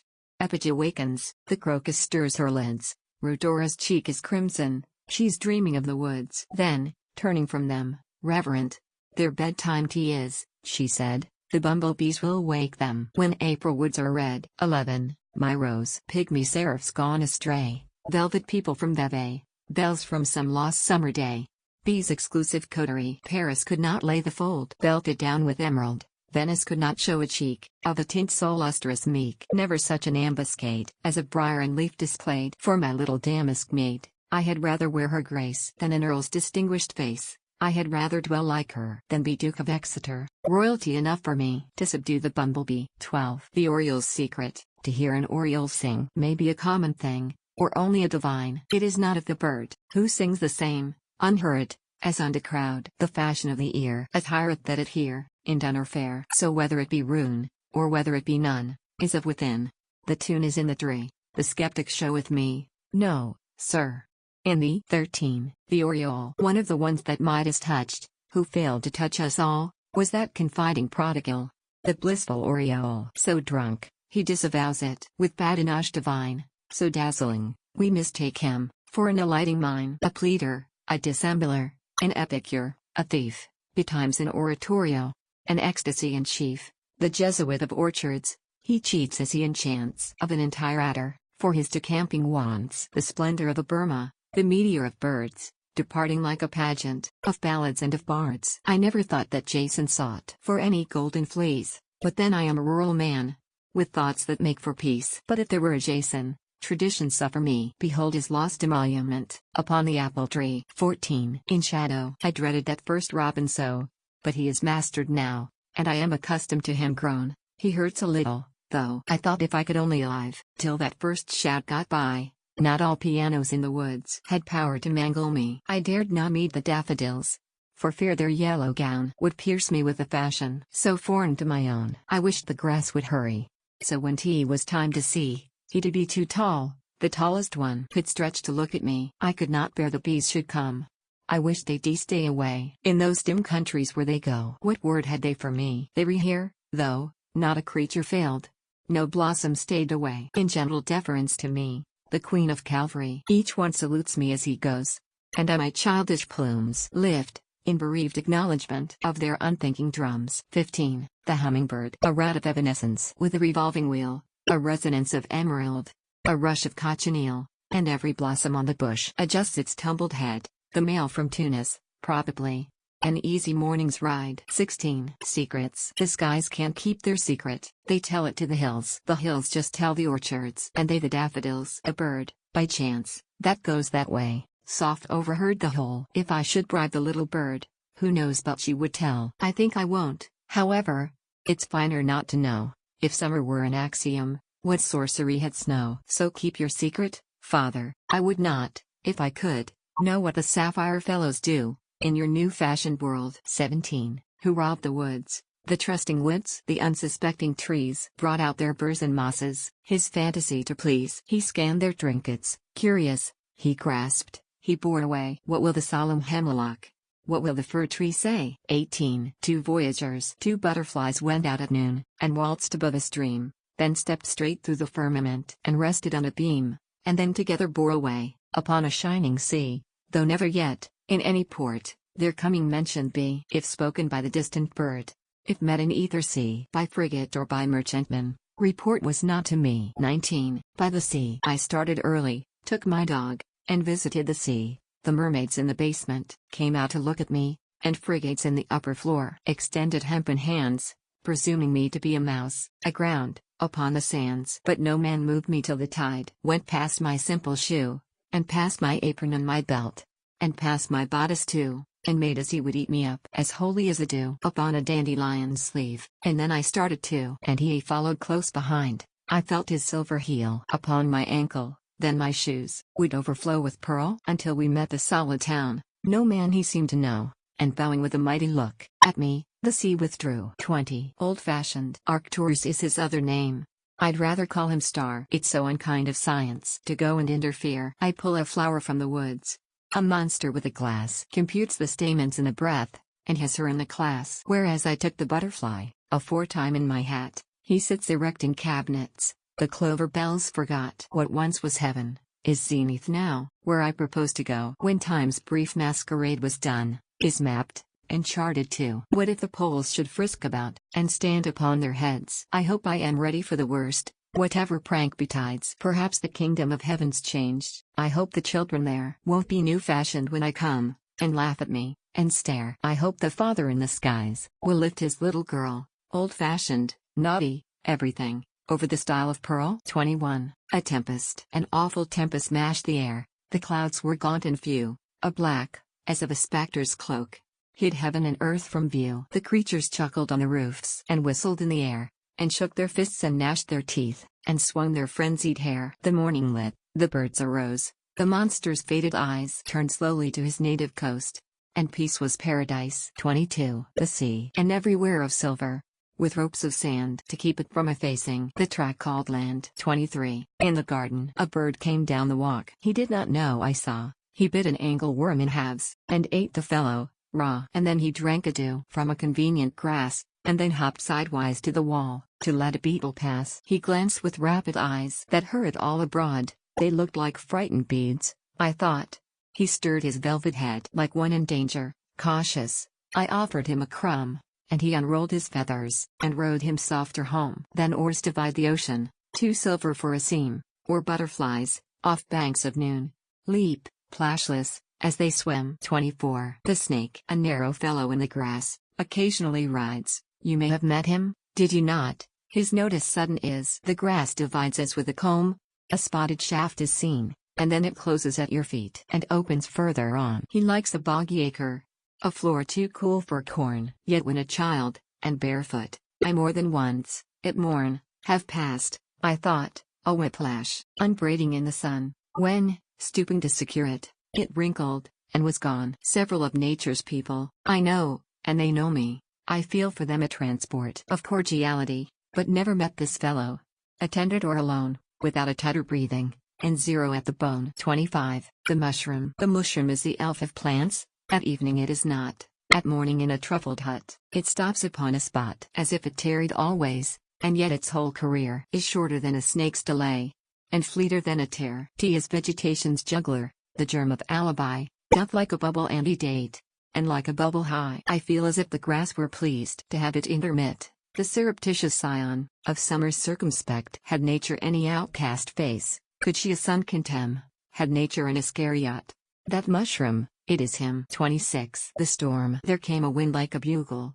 It quivered through the grass, and a green chill upon the heat so ominous did pass. We barred the windows and the doors, as from an emerald ghost, the doom's electric moccasin. That very instant passed on a strange mob of panting trees, and fences fled away, and rivers where the houses ran. The living looked that day. The bell within the steeple wild, the flying tidings whirled. How much can come, and much can go, and yet abide the world. 27. The spider. A spider sewed at night, without a light, upon an arc of white. If rough it was of dame, or shroud of gnome, himself in form, of immortality. His strategy was physiognomy. 28. I know a place where summer strives with such a practiced frost. She each year leads her daisies back, recording briefly, lost. But when the south wind stirs the pools and struggles in the lanes, her heart misgives her for her vow, and she pours soft refrains into the lap of adamant, and spices, and the dew, that stiffens quietly to quartz, upon her amber shoe. 29. The one that could repeat the summer day were greater than itself, though he minutest of mankind might be, and who could reproduce the sun,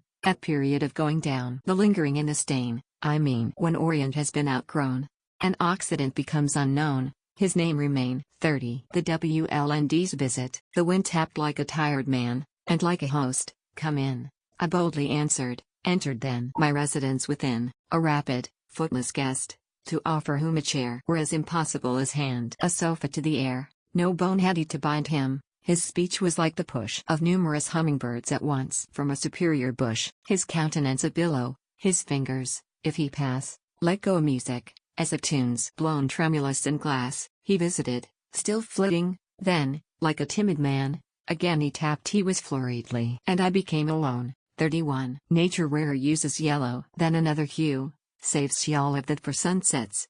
Prodigal of blue, spending scarlet like a woman, yellow she affords only scantly and selectly, like a lover's words. 32. Gossip. The leaves, like women, interchange sagacious confidence, somewhat of nods, and somewhat of portentous inference, the parties in both cases enjoining secrecy, inviolable compact to notoriety. 33. Simplicity. How happy is the little stone that rambles in the road alone, and doesn't care about careers and exigencies, never fears, whose coat of elemental brown a passing universe put on, and independent as the sun, associates or glows alone, fulfilling absolute degree in casual simplicity. 34. Storm. It sounded as if the streets were running, and then the streets stood still. Eclipse was all we could see at the window, and awe was all we could feel. By and by the boldest stole out of his covert, to see if time was there. Nature was in her bare apron, mixing fresher air. 35. The rat. The rat is the concisest tenant. He pays no rent,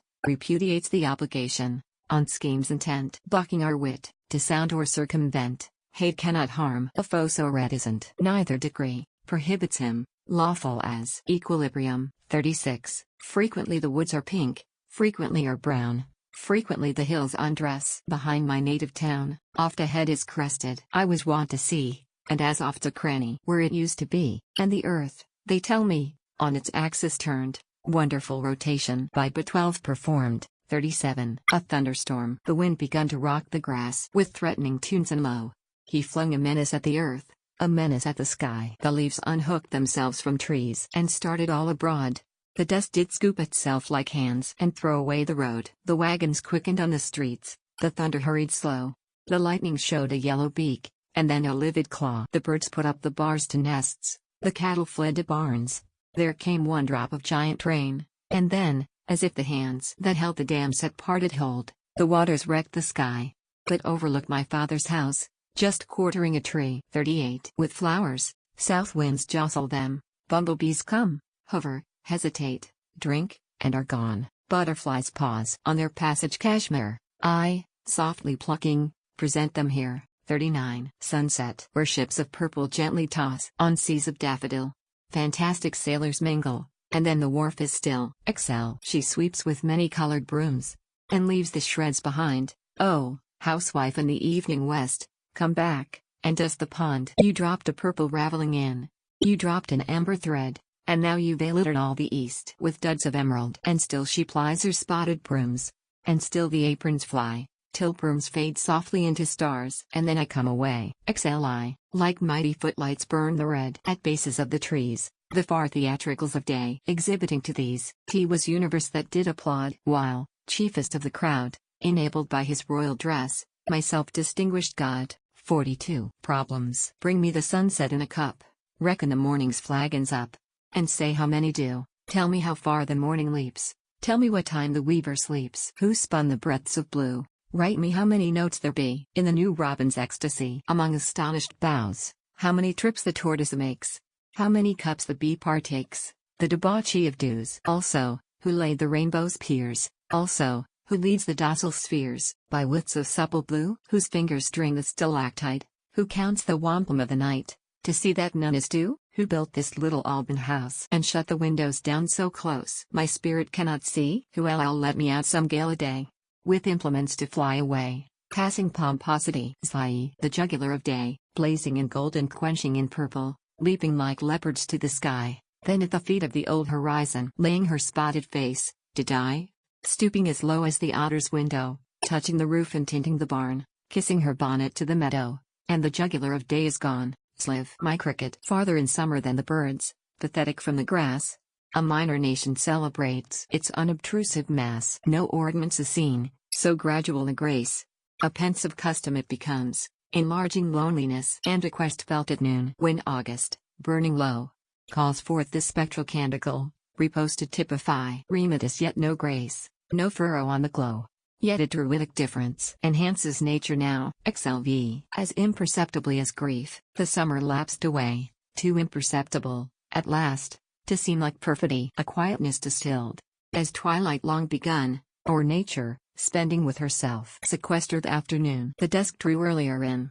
The morning foreign shone, a courteous, yet harrowing grace, as guest who would be gone. And thus, without a wing, or service of a keel, our summer made her light escape into the beautiful. XLVI. It can't be summer, that got through, it's early yet for spring. There's that long town of white to cross before the blackbirds sing. It can't be dying, it's too rouge, the dead shall go in white. So sunset shuts my question down with clasps of chrysolite. XLVI. Summer's obsequies. The gentian weaves her fringes, the maple's loom is red, why departing blossoms obviate parade. A brief, but patient illness, an hour to prepare. And one, below this morning, is where the angels are. It was a short procession, the bobolink was there. An aged bee addressed us, and then we knelt in prayer. We trust that she was willing, we ask that we may be. Summer, sister, seraph, let us go with thee. In the name of the bee, and of the butterfly, and of the breeze, amen. XLVI. Fringed gentian. God made a little gentian. It tried to be a rose, and failed. And all the summer laughed. But just before the snows there came a purple creature, that ravished all the hill, and summer hid her forehead, and mockery was still. The frosts were her condition. The Tyrian would not come until the north evoked it. Creator. Shall I bloom? Slicks. November. Besides the autumn poets sing, a few prosaic days. A little this side of the snow, and that side of the haze. A few incisive mornings, a few ascetic eyes, gone Mista. Bryant's goldenrod. And Mista. Thomson's sheaves. Still as the bustle in the brook, sealed are the spicy valves, mesmeric fingers softly touch, the eyes of many elves. Perhaps a squirrel may remain, my sentiments to share. Grant me, O Lord, a sunny mind, thy windy will to bear. The snow. It sifts from leaden sieves, it powders all the wood, it fills with alabaster wool the wrinkles of the road. It makes an even face, of mountain and of plain. Unbroken forehead from the east unto the east again. It reaches to the fence. It wraps it, rail by rail, till it is lost in fleeces. It flings a crystal veil on stump and stack and stem. The summer's empty room, acres of seams where harvests were, recordless, but for them. It ruffles wrists of posts, as ankles of a queen, then still sits artisans like ghosts, denying they have been. Lee, the blue jay. No brigadier throughout the year so civic as the jay. A neighbor and a warrior too, with shrill felicity pursuing winds that censure us. A February day, the brother of the universe, was never blown away. The snow and he are intimate, I've often seen them play. When heaven looked upon us all, with such severity, I felt apology were due to an insulted sky, whose pompous frown was nutriment to their temerity. The pillow of the staring head is pungent evergreens. His larder terse and militant, unknown, refreshing things, his character a tonic, his future a dispute, unfair an immortality, that leaves this neighbor out. For time and eternity. I let down the bars, O death, the tired flocks come in, whose bleating ceases to repeat, whose wandering is done. Thine is the stillest night, thine the securest fold, too near thou art for seeking thee, too tender to be told. 2. Going to heaven. I don't know when. Pray do not ask me how. Indeed, I am too astonished to think of answering you. Going to heaven. How dim it sounds. And yet it will be done, as sure as flocks go home at night unto the shepherd's arm. Perhaps you re-going too. Who knows? If you should get there first, save just a little place for me. Close to the two I lost. The smallest robe will fit me, and just a bit of crown, for you know we do not mind our dress when we are going home. I am glad I don't believe it, for it would stop my breath. And I'd like to look a little more at such a curious earth. I am glad they did believe it, whom I have never found since the mighty autumn afternoon I left them in the ground. 3. At least to pray is left, O Jesus. In the air. I know not which thy chamber is. I am knocking everywhere. Thou stirrest earthquake in the south, and maelstrom in the sea. Say, Jesus Christ of Nazareth, Hast thou no arm for me? 4. Epitaph. Step lightly on this narrow spot. The broadest land that grows is not so ample as the breast. These emerald seams enclose. Step lofty, for this name is told. As far as cannon dwell, or flag subsist, or fame export. Her deathless syllable. V. Morns like these we parted. Noons like these she rose, fluttering first, then firmer, to her fair repose. Never did she lisp it, and he was not for me. She was mute from transport, I, from agony. Till the evening, nearing, one the shutters drew, quick. A sharper rustling, and this linnet flew by. A death blow is a life blow to some, who, till they died, did not alive become, who, had they lived, had died, but when they died, vitality begun. 7. I read my sentence steadily, reviewed it with my eyes, to see that I made no mistake in its extremest clause. The date, and manner of the shame, and then the pious form. That God have mercy on the soul. The jury voted him. I made my soul familiar with her extremity, that at the last it should not be a novel agony, but she in death, acquainted me tranquilly as friends, salute and pass without a hint, and there the matter ends. 8. I have not told my garden yet, lest that should conquer me.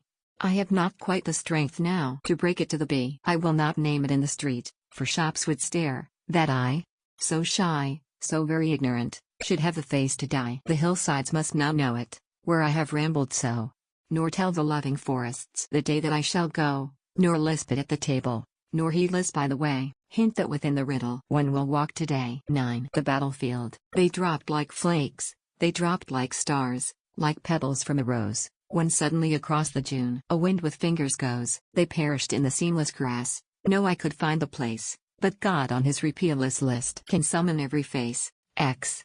The only ghost I ever saw was dressed in Mechlin, so he wore no sandal on his foot, and stepped like flakes of snow. His gait was soundless, like the bird, but rapid, like the roe. His fashions quaint, mosaic, or, haply, mistletoe. His conversation seldom, his laughter like the breeze that dies away in dimples among the pensive trees. Our interview was transient. Of me, himself was shy, and God forbid I look behind, since that appalling day. 11. Some, too fragile for winter winds, the thoughtful grave encloses, tenderly tucking them in from frost before their feet are cold. Never the treasures in her nest the cautious grave exposes, building where schoolboy dare not look and sportsman is not bold. This covert have all the children, early aged, and often cold, sparrows unnoticed by the father, lambs for whom time had not a fold. 12. As by the dead we love to sit, become so wondrous dear, as for the lost we grapple, though all the rest are here,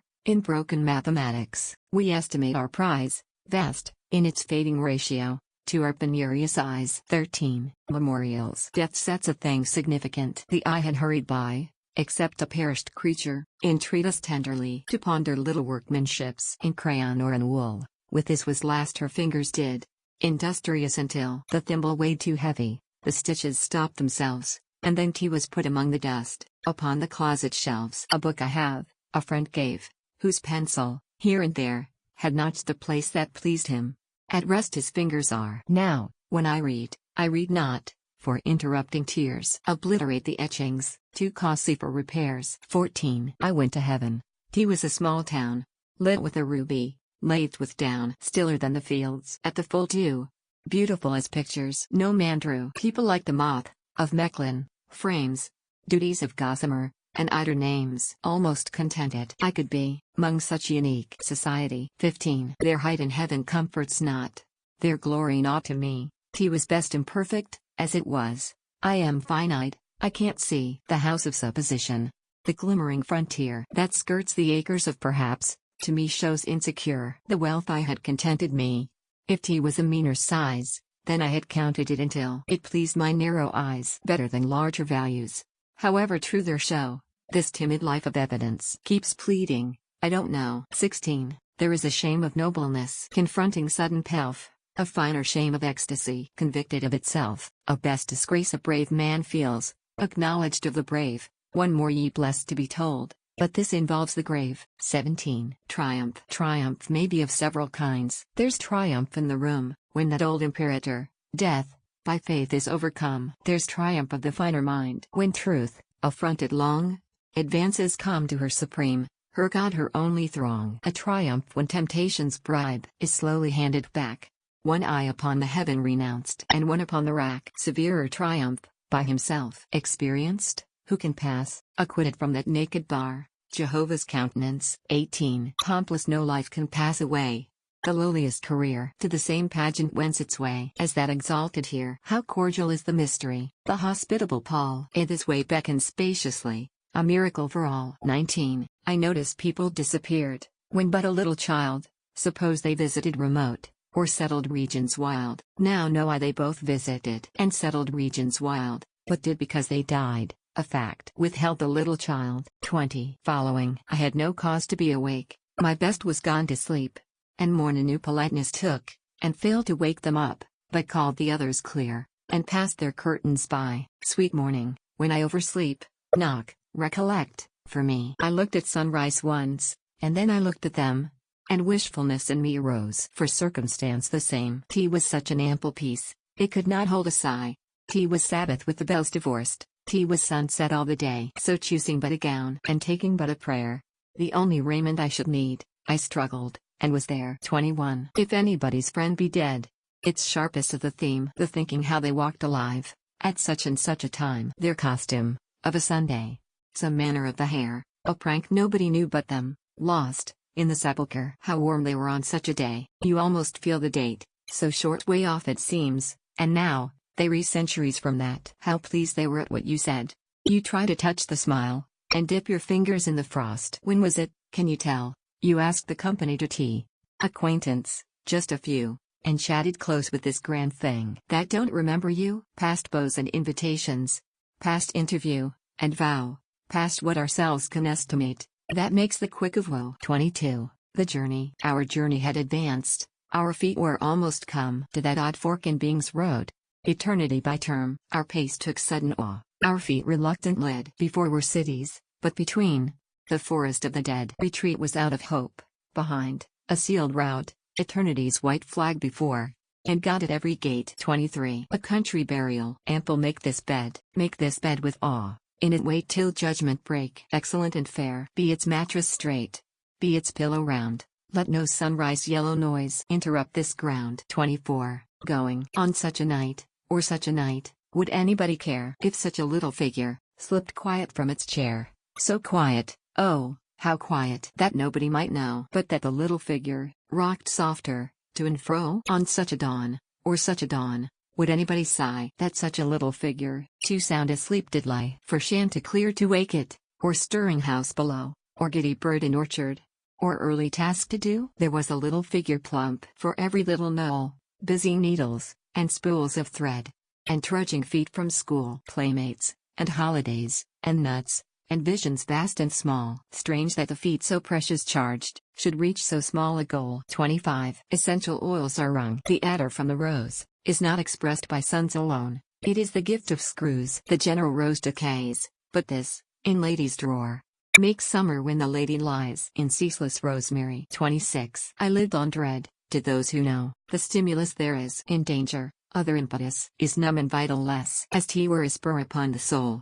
A fear will urge it where to go without the spectre's aid were challenging despair. 27. If I should die, and you should live, and time should gurgle on, and morn should beam, and noon should burn, as it has usual done, if birds should build as early, and bees as bustling go, one might depart at option from enterprise below. Tea is sweet to know that stocks will stand when we with daisies lie, that commerce will continue, and trades as briskly fly. It makes the parting tranquil, and keeps the soul serene, that gentlemen so sprightly conduct the pleasing scene. 28. At length, her final summer was it, and yet we guessed it not. If tenderer industriousness pervaded her, we thought a further force of life developed from within, when death lit all the shortness up, and made the hurry plain. We wondered at our blindness, when nothing was to see but her Carrara guidepost, at our stupidity, when, duller than our dullness, the busy darling lay, so busy was she, finishing, so leisurely were we. 29. Ghosts. One need not be a chamber to be haunted, one need not be a house. The brain has quarters surpassing material place, far safer, of a midnight meeting external ghost, than an interior confronting that whiter host. Far safer through an abbey gallop, the stones a chase, than, Moonless, one's own self-encounter in lonesome place. Ourself, behind ourself concealed, should startle most. Assassin, hid in our apartment, be horrors least. The prudent carries a revolver, he bolts the door. Oh, we're looking a superior spectre. More near, 30. Vanished. She died, this was the way she died, and when her breath was done, took up her simple wardrobe and started for the sun. Her little figure at the gate the angels must have spied, since I could never find her upon the mortal side. 31. Precedence. Wait till the majesty of death invests so mean a brow, almost a powdered footman might dare to touch it now. Wait till in everlasting robes this democrat is dressed. Then prate about preferment and station and the rest. Around this quiet courtier obsequious angels wait, full royal is his retinue, full purple is his state. A lord might dare to lift the hat to such a modest clay, since that my lord, the Lord of Lords, receives unblushingly. 32. Gone. Went up a year this evening. I recollect it well. Amid no bells nor bravos. The bystanders will tell. Cheerful, as to the village. Tranquil, as to repose. Chastened, as to the chapel. This humble tourist rose, did not talk of returning. Alluded to no time when, were the gales propitious, we might look for him. Was grateful for the roses in life's diverse bouquet. Talked softly of new species to pick another day, beguiling thus the wondrous nearer drew. Hands bustled at the moorings. The crowd respectful crew, ascended from our vision to countenances new. A difference, a daisy, is all the rest I knew. 33. Requiem. Taken from men this morning, carried by men today. Met by the gods with banners who marshaled her away. One little maid from playmates, one little mind from school. There must be guests in Eden. All the rooms are full. Far as the east from even, dim as the border star. Courtiers quaint, in kingdoms, are departed. R. 34. What inn is this, where for the night peculiar traveler comes? Who is the landlord? Where the maids? Behold, what curious rooms. No ruddy fires on the hearth, no brimming tankards flow. Necromancer, landlord, who are these below? 35. It was not death, for I stood up, and all the dead lie down. It was not night, for all the bells put out their tongues. For noon. It was not frost, for on my flesh I felt sirocco's crawl. Nor fire, for just my marble feet could keep a chancel cool. And yet it tasted like them all. The figures I have seen, set orderly, for burial, reminded me of mine, as if my life were shapen and fitted to a frame, and could not breathe without a key. And he was like midnight, when everything that ticked has stopped, and space stares, all around. Or grisly frosts, first autumn morns, repeal the beating ground. But most like chaos, stopless, cool, without a chance or spar, or even a report of land to justify despair. 36. Till the end, I should not dare to leave my friend, because if he should die while I was gone, and I too late should reach the heart that wanted me. If I should disappoint the eyes that hunted so, to see, and could not bear to shut until they noticed me. If I should stab the patient faith, so sure I'd come, it listening, went to sleep, telling my tardy name. My heart would wish it broke before, since breaking then, were useless as next morning's sun, where midnight frosts had lain. 37. Void. Great streets of silence led away to neighborhoods of pause. Here was no notice, no dissent, no universe, no laws. By clocks tea was morning, and for night the bells at distance called. But epoch had no basis here, for period exhaled. 38. A throw upon the features, a hurry in the breath, an ecstasy of parting denominated death, an anguish at the mention, which, when to patience grown, I vain own permission given to rejoin its own. 39. Saved of tribulation, these are they, denoted by the white, the spangled gowns, a lesser rank of victors designate. All these did conquer, but the ones who overcame most times wear nothing commoner than snow. No ornament but palms. Surrender is a sort unknown on this superior soil, defeat, an outgrown anguish, remembered as the mile our panting ankle barely gained when night devoured the road, but we stood whispering in the house, and all we said was saved. Excel. I think just how my shape will rise when I shall be forgiven, till hair and eyes and timid head are out of sight. In heaven, I think just how my lips will weigh with shapeless, quivering prayer, that you, so late, consider me the sparrow of your care. I mind me that of anguish sent, some drifts were moved away, before my simple bosom broke, and why not this, if a and so, until delirious born I con that thing, forgiven, till with long fright and longer trust I drop my heart, unshriven. XLI. The forgotten grave, after 100 years. Nobody knows the place, agony, that enacted there, motionless as peace. Weeds triumphant ranged, strangers strolled and spelled at the lone orthography of the elder dead. Winds of summer fields recollect the way, instinct picking up the key dropped by memory. 42. Lay this laurel on the one too intrinsic for renown. Laurel. Veil your deathless tree. Him you chasten, that is he. Poems by Emily Dickinson. 3rd series, edited by Maple Loomis Todd. It's all I have to bring today. This, and my heart beside. This, and my heart, and all the fields, and all the meadows wide. Be sure you count, should I forget, someone the sum could tell. This, and my heart, and all the bees which in the clover dwell. Preface. The intellectual activity of Emily Dickinson was so great that a large and characteristic choice is still possible among her literary material, and this 3rd volume of her verses is put forth in response to the repeated wish of the admirers of her peculiar genius. Much of Emily Dickinson's prose was rhythmic, even rhymed, though frequently not set apart in lines. Also many verses, written as such, were sent to friends in letters. These were published in 1894. In the volumes of her letters.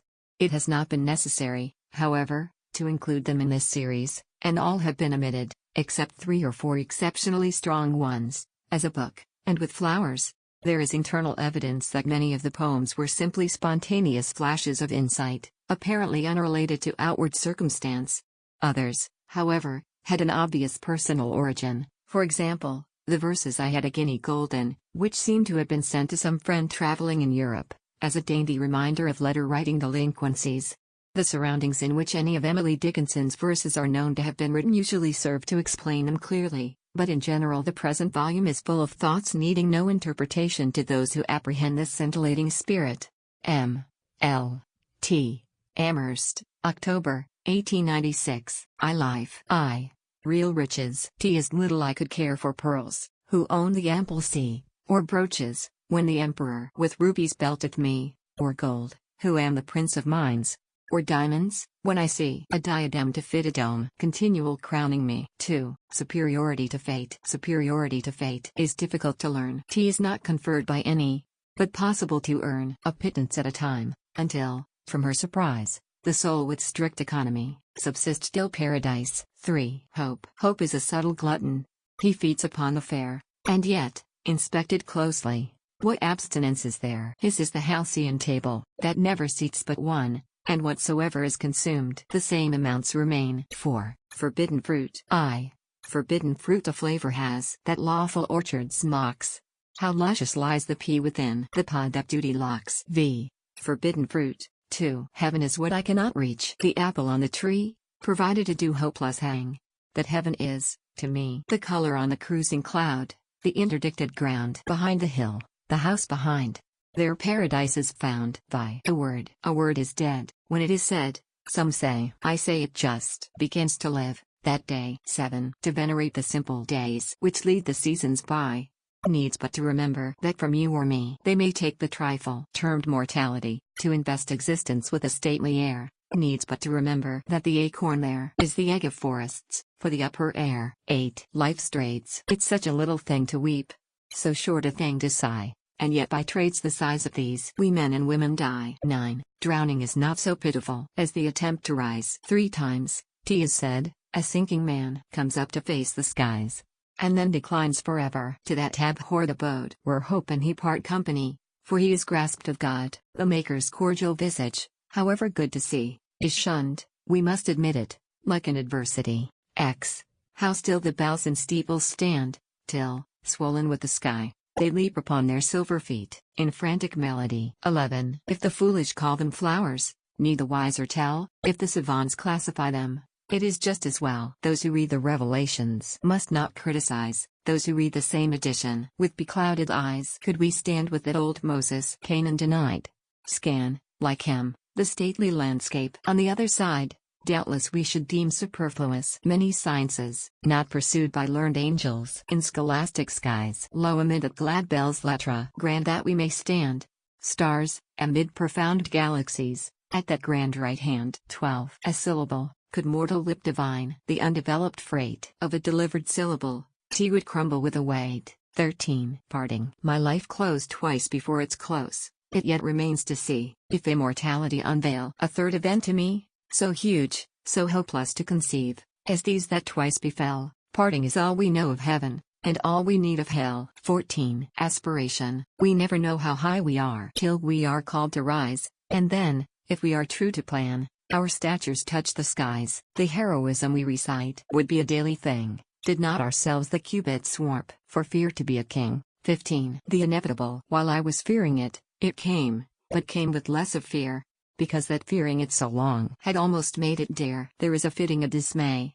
a fitting a despair. 'Tis harder knowing it is due, than knowing it is here. The trying on the utmost, the morning it is new, is terribler than worrying it a whole existence through. 16. A book. There is no frigate like a book to take us lands away, nor any coursers like a page of prancing poetry. This traverse may the poorest take without oppressive toll. How frugal is the chariot that bears a human soul? 17. Who has not found the heaven below will fail of it above. God's residence is next to mine. His furniture is love. 18. A portrait. A face devoid of love or grace. A hateful, hard, successful face. A face with which a stone would feel as thoroughly at ease as were they old acquaintances. First time together thrown. 19. I had a guinea golden. I had a guinea golden. I lost it in the sand, and though the sum was simple, and pounds were in the land, still had it such a value, unto my frugal eye, that when I could not find it, I sat me down to sigh. I had a crimson robin, who sang full many a day, but when the woods were painted, he, too, did fly away. Time brought me other robins, their ballads were the same, still for my missing troubadour, I kept the house at hame. I had a star in heaven, one Pleiad was its name, and when I was not heeding, it wandered from the same. And though the skies are crowded, and all the night ashine, I do not care about it, since none of them are mine. My story has a moral. I have a missing friend, Pleiad its name, and robin, and guinea in the sand, and when this mournful ditty, accompanied with tear, shall meet the eye of traitor in country far from here, grant that repentance solemn may seize upon his mind, and he no consolation beneath the Sunday may find. Note. This poem may have had, like many others, a personal origin. It is more than probable that it was sent to some friend traveling in Europe, a dainty reminder of letter-writing delinquencies. 20. Saturday afternoon. From all the jails the boys and girls ecstatically leap, beloved, only afternoon, that prison doesn't keep. They storm the earth and stun the air, a mob of solid bliss. Alas! That frowns could lie in wait, for such a foe as this. 21. Few get enough is one, to that ethereal throng. Have not each one of us the right to stealthily belong? 22. Upon the gallows hung a wretch, too sullied for the hell to which the law entitled him. As nature's curtain fell, the one who bore him tottered in, for this was woman's son. He was all I had, she stricken gasped, oh, what a livid boon. 23. The lost thought. I felt a clearing in my mind, as if my brain had split. I tried to match it, seam by seam, but could not make them fit. The thought behind I strove to join unto the thought before, but sequence raveled out of reach, like balls upon a floor. 24. Reticence. The reticent volcano keeps his never slumbering plan, confided are his projects pink to no precarious man. If nature will not tell the tale Jehovah told to her, can human nature not survive without a listener? Admonished by her buckled lips, let every babbler be. The only secret people keep is immortality. 25. With flowers. If recollecting were forgetting, then I remember not, and if forgetting, recollecting, how near I had forgot. And if to miss were merry, and if to mourn were gay, how very blithe the fingers that gathered these today. 26. The farthest thunder that I heard was nearer than the sky, and rumbles still, though noons have lain their missiles by. The lightning that preceded it struck no one but myself, but I would not exchange the bolt for all the rest of life. Indebtedness to oxygen the chemist may repay, but not the obligation to electricity. It founds the homes and decks the days, and every clamor bright is but the clean concomitant of that awailing light. The thought is quiet as a flake, a crash without a sound. How life's reverberation its explanation found. 27. On the bleakness of my lot, bloom I strove to raise. Late, my acre of a rock yielded grape and maize. Soil of flint if steadfast tilled, will reward the hand. Seed of palm by Libyan sun, fructified in sand. 28. Contrast. A door just opened on a street I, lost, was passing by. An instant's whip of warmth disclosed, and wealth, and company. The door is sudden shut, and I, I, lost, was passing by, lost doubly, but by contrast most. Enlightening misery. 29. Friends. Are friends delight or pain? Could bounty but remain? Riches were good, but if they only stay, bolder to fly away. Riches are sad. 30. Fire. Ashes denote that fire was. Respect the grayest pile for the departed creature's sake that hovered there a while. Fire exists the first in light, and then consolidates. Only the chemist can disclose into what carbonates. 31. A man. Fate slew him, but he did not drop. She felled, he did not fall. Impaled him on her fiercest stakes. He neutralized them all. She stung him, sapped his firm advance, but, when her worst was done, and he, unmoved, regarded her, acknowledged him a man. 32. Ventures. Finite to fail, but infinite to venture, for the one ship that struts the shore. Many's the gallant, overwhelmed creature, nodding in navies nevermore. 33. Griefs. I measure every grief I meet with analytic eyes. I wonder if it weighs like mine, or has an easier size. I wonder if they bore it long, or did it just begin? I could not tell the date of mine.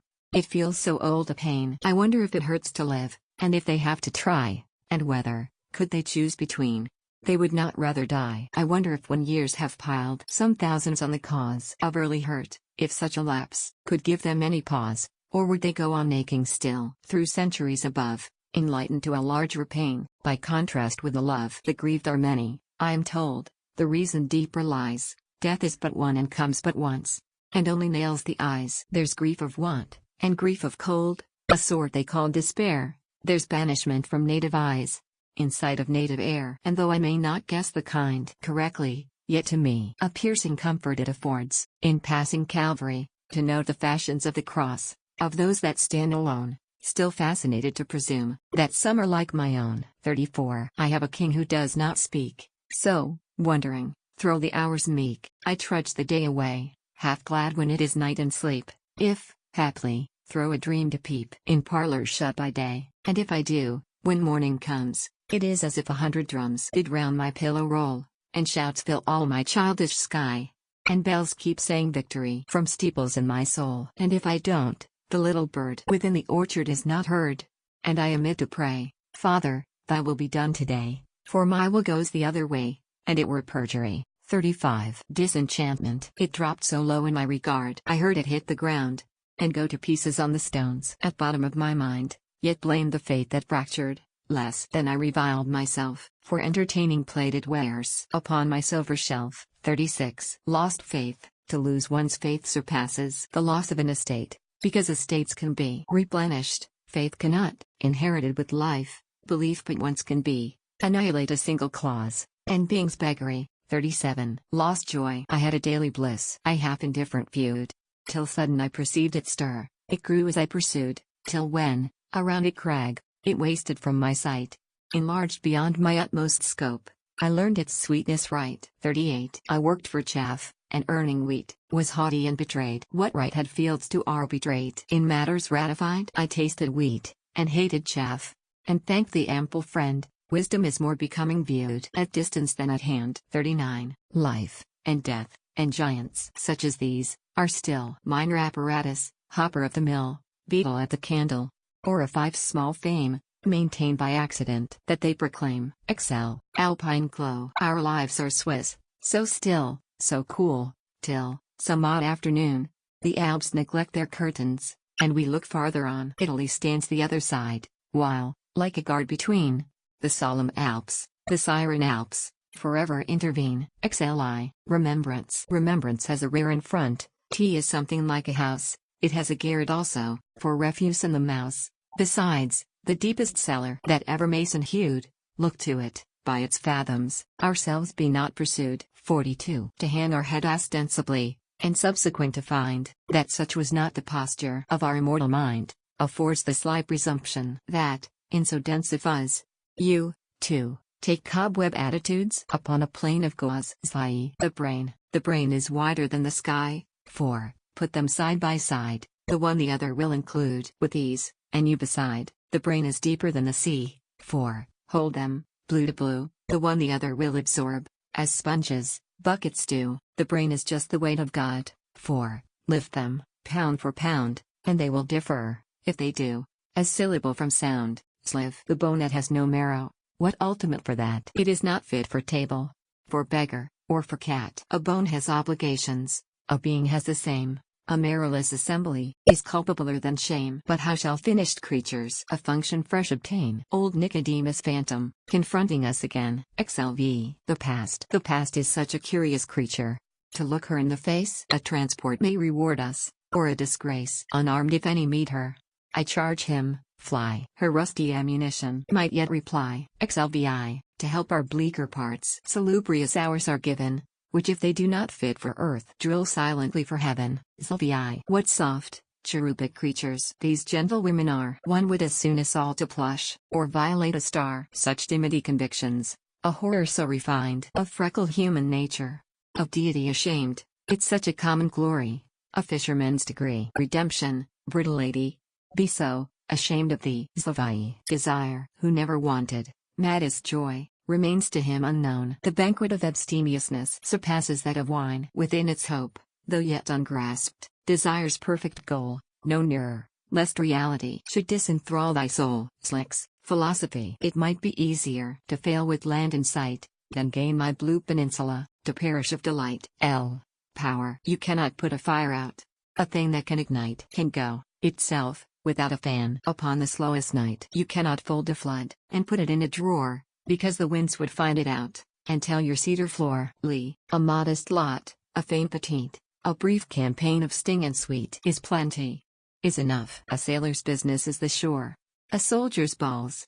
Who asketh more must seek the neighboring life. Is bliss, then, such abyss? I must not put my foot amiss, for fear I spoil my shoe. I'd rather suit my foot than save my boot, for yet to buy another pair is possible at any fair. But bliss is sold just once, a patent lost, none buy it any more. Experience. I stepped from plank to plank, so slow and cautiously, the stars about my head I felt, about my feet the sea. I knew not but the next would be my final inch. This gave me that precarious gait some call experience. Live. Thanksgiving Day. One day is there of the series termed Thanksgiving Day, celebrated part at table, part in memory. Neither patriarch nor pussy, I dissect the play. Seems it, to my hooded thinking, reflex holiday. Had there been no sharp subtraction from the early sum, not an acre or a caption, where was once a room, not a mention, whose small pebble wrinkled any bay, unto such, were such assembly, were Thanksgiving Day. Childish griefs, softened by time's consummate plush, how sleek the woe appears that threaten childhood's citadel, and undermine the years, bisected now by bleaker griefs. We envy the despair that devastated childhood's realm, so easy to repair. Love. Consecration. Proud of my broken heart since thou didst break it. Proud of the pain I did not feel till thee. Proud of my night since thou with moons dost slake it. Not to partake thy passion, my humility.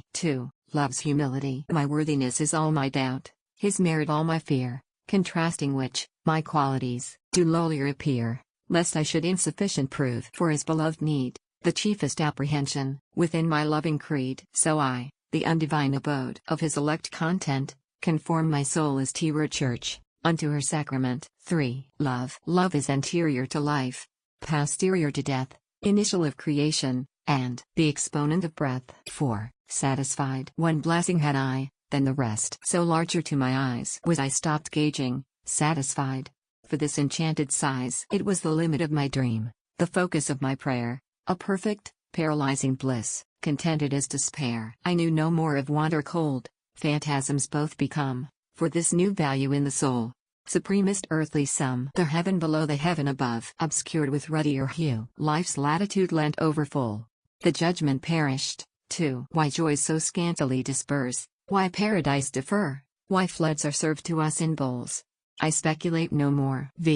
With a flower. When roses cease to bloom, dear, and violets are done, when bumblebees in solemn flight have passed beyond the sun, the hand that paused to gather, upon this summer's day, will idle I, in Auburn, then take my flower, pray. Thy song, summer for thee grand I may be. When summer days are flown, thy music still when whippoorwill and oriole are done. For thee to bloom, I'll skip the tomb, and sow my blossoms o'er. Pray gather me, anemone, thy flower forevermore. 7. Loyalty. Split the lark and you'll find the music.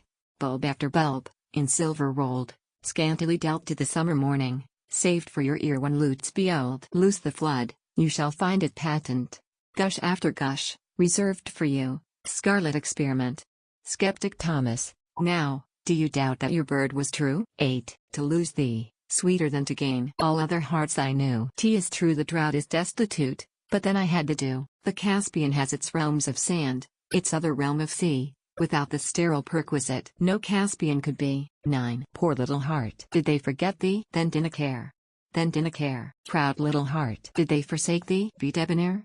Be debonair? Frail little heart, I would not break thee. Couldst credit me? Couldst credit me? Gay little heart, like morning glory, thou wilted be, thou wilted be. X. Forgotten. There is a word, which bears a sword, can pierce an armed man. It hurls its barbed syllables, at once is mute again, but where it fell, the saved will tell. On patriotic day, some epauletted brother, gave his breath away. Wherever runs the breathless sun, wherever roams the day, there is its noiseless onset. There is its victory. Behold the keenest marksman, the most accomplished shot. Time's sublimest target, is a soul forgot. 11. I've got an arrow here, loving the hand that sent it. I the darter of ear. Fell, they will say, in skirmish. Vanquished, my soul will know, by but a simple arrow, sped by an archer's bow. 12. The master. He fumbles at your spirit, as players at the keys. Before they drop full music on, he stuns you by degrees. Prepares your brittle substance, for the ethereal blow, by fainter hammers, further heard, then nearer, then so slow. Your breath has time to straighten, your brain to bubble cool, deals one imperial thunderbolt that scalps your naked soul. 13. Heart, we will forget him. You and I, tonight. You may forget the warmth he gave, I will forget the light. When you have done, pray tell me, that I my thoughts may dim, haste, lest while you're lagging, I may remember him. 14. Father, I bring thee not myself, that with a little load, I bring thee the imperial heart. I had not strength to hold the heart I cherished in my own, till mine too heavy grew, yet strangest, heavier since it went. Is it too large for you? 15. We outgrow love like other things, and put it in the drawer, till it an antique fashion shows, like costumes grandsires wore. 16. Not with a club the heart is broken, nor with a stone, a whip, so small you could not see it. I've known to lash the magic creature, till it fell, yet that whip's name too noble. Then to tell magnanimous of bird, by boy descried, to sing unto the stone of which it died. 17. Who, my friend must be a bird, because it flies. Mortal my friend must be, because it dies. Barb says it, like a bee. Ah, curious friend, thou puzzlest me. 18. He touched me, so I lived to know that such a day, permitted so. I groped upon his breast. It was a boundless place to me, and silenced, as the awful sea puts minor streams to rest. And now, I'm different from before. As if I breathed superior air, or brushed a royal gown. My feet, too, that had wandered so, my gypsy face transfigured now, to tenderer renown. 19. Dreams. Let me not mar that perfect dream, by an auroral stain, but so adjust my daily night, that it will come again. 20. Newman Lumen. I live with him. I see his face, I go no more away. For visitor, or sundown? Death's single privacy, the only one forestalling mine, and that by right that he presents a claim invisible. No wedlock granted me. I live with him, I hear his voice, I stand alive today, to witness to the certainty of immortality taught me by time, the lower way, conviction every day, that life like this is endless. Be judgment what it may. 21. Longing. I envy seas whereon he rides. I envy spokes of wheels of chariots that him convey. I envy speechless hills that gaze upon his journey. How easy all can see what is forbidden utterly as heaven, unto me. I envy nests of sparrows that dot his distant eaves, the wealthy fly upon his pane, the happy, happy leaves that just abroad his window, have summer's leave to be. The earrings of Pissarro could not obtain for me. I envy light that wakes him, and bells that boldly ring to tell him it is noon abroad. Myself as noon could bring, yet interdict my blossom, and abrogate my bee, lest noon and everlasting night drop Gabriel on me. 22. Wedded. A solemn thing it was, I said, a woman white to be, and where, if God should count me fit. Her hallowed mystery, a timid thing to drop a life into the purple well, too plummetless that it come back, eternity until. 3. Nature. Nature's changes, the springtime's pallid landscape will glow like bright bouquet. Though drifted deep in Parian, the village lies today, the lilacs, bending many a year, with purple load will hang, the bees will not forget the tune their old forefathers sang, the rose will redden in the bog, the aster on the hill her everlasting fashion set, and covenant gentians frill, till summer folds her miracle as women do their gown, or priests adjust the simples when sacrament is done. 2. The tulip. She slept beneath a tree, remembered but by me. I touched her cradle mute, she recognizing a foot, put on her carmine suit, and see. 3. A light exists in spring, not present on the year at any other period, when March is scarcely here. A color stands abroad on solitary hills that science cannot overtake, but human nature feels. It waits upon the lawn, it shows the furthest tree upon the furthest slope we know.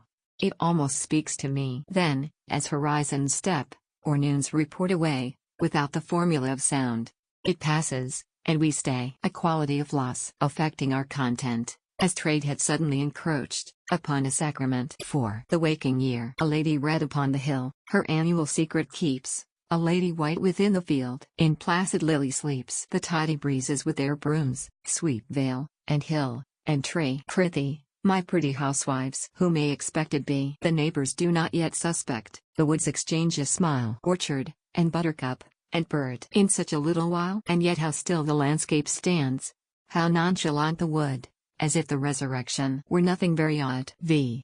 To March. Dear March, come in. How glad I am. I looked for you before. Put down your hat. You must have walked. How out of breath you are. Dear March, how are you? And the rest? Did you leave nature well? Oh, March, come right upstairs with me. I have so much to tell. I got your letter, and the birds. The maples never knew that you were coming, I declare. How red their faces grew. But, March, forgive me. And all those hills you left for me to hew, there was no purple suitable. You took it all with you. Who knocks? That April. Lock the door. I will not be pursued. He stayed away a year, to call when I am occupied. But trifles look so trivial as soon as you have come, that blame is just as dear as praise, and praise as mere as blame. Thy March. We like March. His shoes are purple. He is new and high. Makes he mud for dog and peddler. Makes he forest dry. Knows the adder's tongue is coming, and begets her spot. Stands the sun so close and mighty that our minds are hot. News is he of all the others. Bold it were to die with a bluebird's buccaneering on his British sky. 7. Dawn. Not knowing when the dawn will come, I open every door. Or has it feathers like a bird, or billows like a shore? 8. A murmur in the trees to note, not loud enough for wind, a star not far enough to seek, nor near enough to find, a long, long yellow on the lawn, a hubbub as of feet, not audible, as ours to us, but dapperer, more sweet, a hurrying home of little men, to houses unperceived. All this, and more, if I should tell, would never be believed. Of robins in the trundle bed, how many ISP whose nightgowns could not hide the wings, although I heard them try. But then I promised ne'er to tell. How could I break my word? So go your way and I'll go mine. No fear you'll miss the road. 9. Morning is the place for dew. Corn is made at noon. After dinner light for flowers, dukes for setting sun. X. To my quick ear the leaves conferred, the bushes they were bells. I could not find a privacy from nature's sentinels. In cave if I presumed to hide, the walls began to tell. Creation seemed a mighty crack, to make me visible. 11. A rose, a sepal, petal, and a thorn, upon a common summer's morn, a flash of dew, a bee or two, a breeze, a caper in the trees. And I'm a rose. 12. High from the earth I heard a bird, he trod upon the trees, as he esteemed them trifles, and then he spied a breeze, and situated softly upon a pile of wind, which in a perturbation nature had left behind. A joyous going fellow, I gathered from his talk, which both of benediction and badinage partook, without apparent burden. I learned, in leafy wood, he was the faithful father of a dependent brood, and this untoward transport his remedy for care. A contrast to our respites. How different we are. 13. Cobwebs. The spider as an artist has never been employed, though his surpassing merit is freely certified by every Broom and Bridget throughout the Christian land. Neglected son of genius, I take thee by the hand. 14. A well. What mystery pervades a well? The water lives so far, like neighbor from another world, residing in a jar. The grass does not appear afraid? I often wonder he can stand so close and look so bold at what is dread to me. Related somehow they may be. The sedge stands next the sea, where he is floorless, yet of fear no evidence gives he. But nature is a stranger yet, The ones that sight her most have never passed her haunted house, nor simplified her ghost to pity those that know her not. Is helped by the regret that those who know her less the nearer her they get. 15. To make a prairie it takes a clover and one bee. One clover, and a bee, and reverie. The reverie alone will do if bees are few. 16. The wind. It's like the light, a fashionless delight. It's like the bee, a dateless melody. It's like the woods, private like breeze, phraseless, yet it stirs the proudest trees. It's like the morning, best when it's done. The everlasting clocks chime noon. 17. A dew sufficed itself, and satisfied a leaf, and felt, how vast a destiny, how trivial is life. The sun went out to work, the day went out to play, but not again that dew was seen by physiognomy, whether by day abducted, or emptied by the sun into the sea, in passing, eternally unknown. 18. The woodpecker, his bill an augur is, his head, a cap and frill. He laboureth at every tree, a worm his utmost goal. 19. A snake, sweet as the swamp with its secrets, until we meet a snake, 'tis then we sigh for houses, and our departure take. At that enthralling gallop, that only childhood knows, a snake is summer's treason, and guile is where it goes. 20. Could I but write indefinite, as doth the meadow bee, and visit only where I liked, and no man visit me, and flirt all day with buttercups, and marry whom I may, and dwell a little everywhere, or better, run away, with no police to follow, or chase me if I do, till I should jump peninsulas to get away from you. I said, but just to be a bee upon a raft of air, and row in nowhere all day long, and anchor off the bar. What liberty!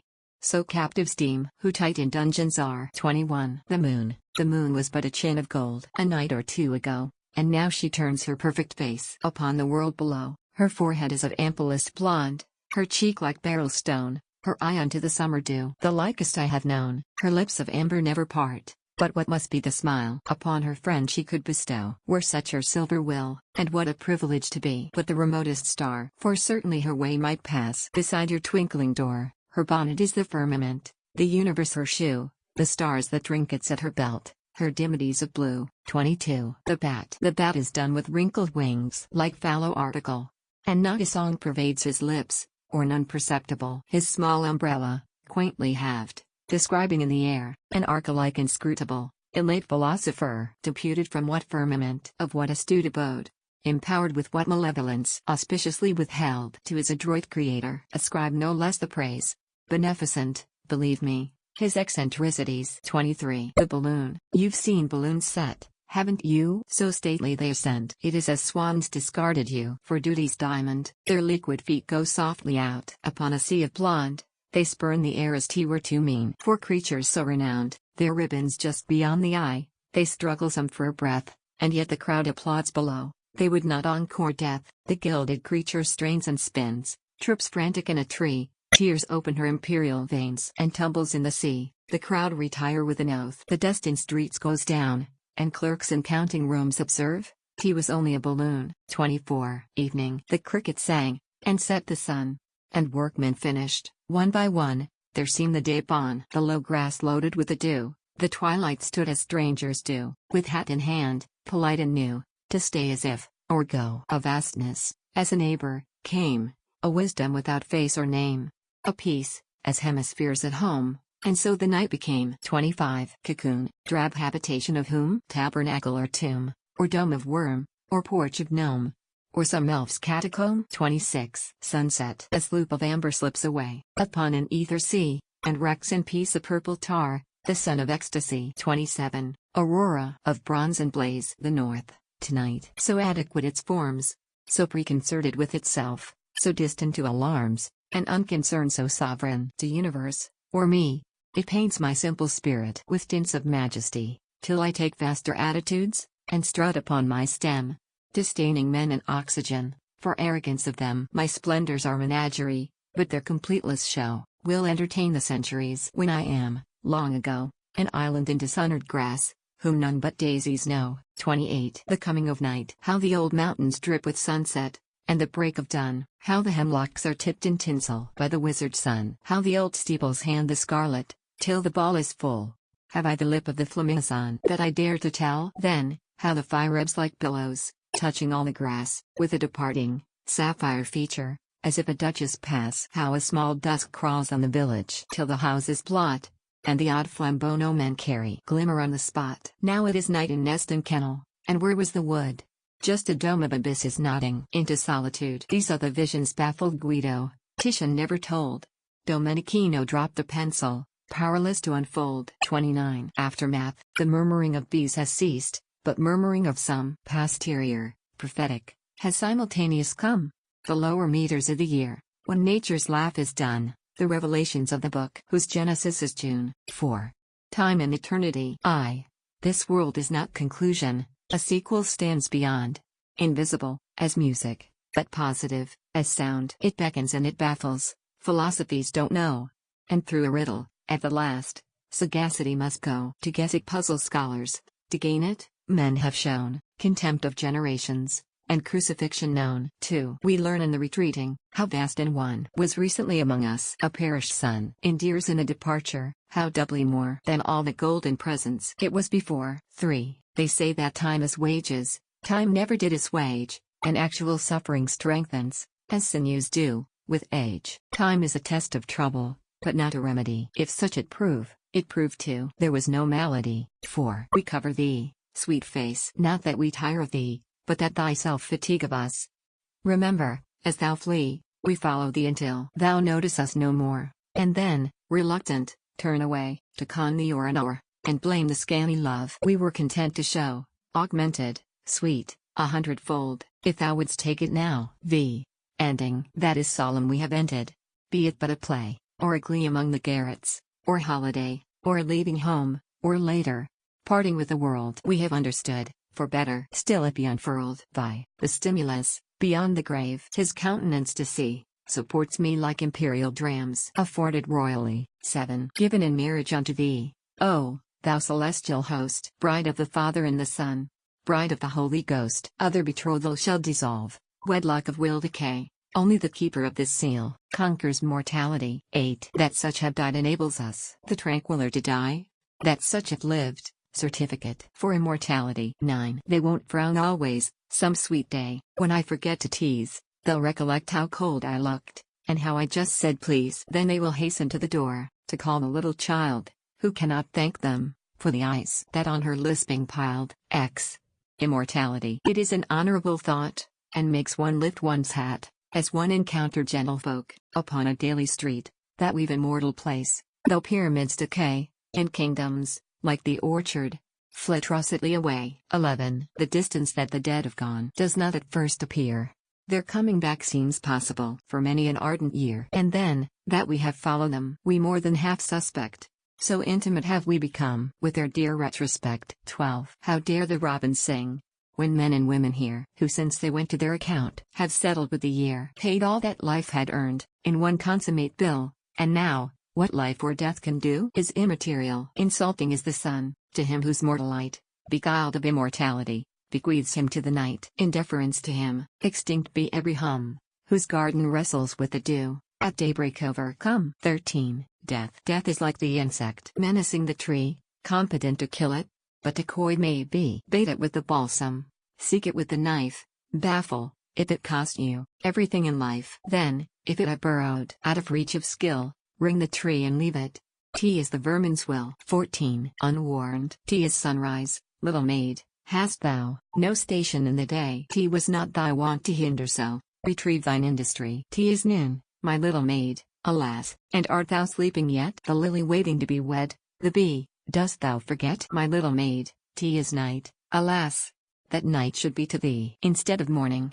Hadst thou broached thy little plan to me, dissuade thee if I could not, sweet, I might have aided thee. 15. Each that we lose takes part of us, a crescent still abides, which like the moon, some turbid night, is summoned by the tides. 16. Not any higher stands the grave, for heroes than for men, not any nearer for the child than numb 10. This latest leisure equal lulls the beggar and his queen, propitiate this democrat by summer's gracious mean. 17. Asleep. As far from pity as complaint, as cool to speech as stone, as numb to revelation, as if might raid were bone. As far from time as history, as near yourself today as children to the rainbow's scarf, or sunset's yellow play to eyelids in the sepulchre. How still the dancer lies, while colors revelations break, and blaze the butterflies. 18. The spirit. Tea is whiter than an Indian pipe.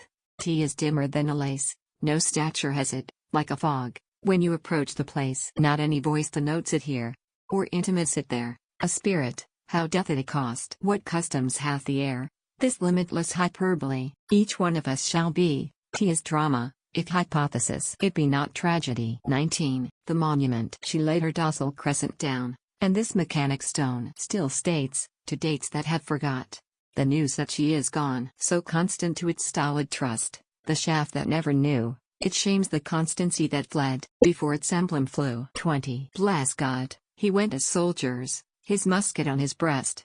Grant, God, he charged the bravest of all the martial blessed. Please God, might I behold him in epauletted white.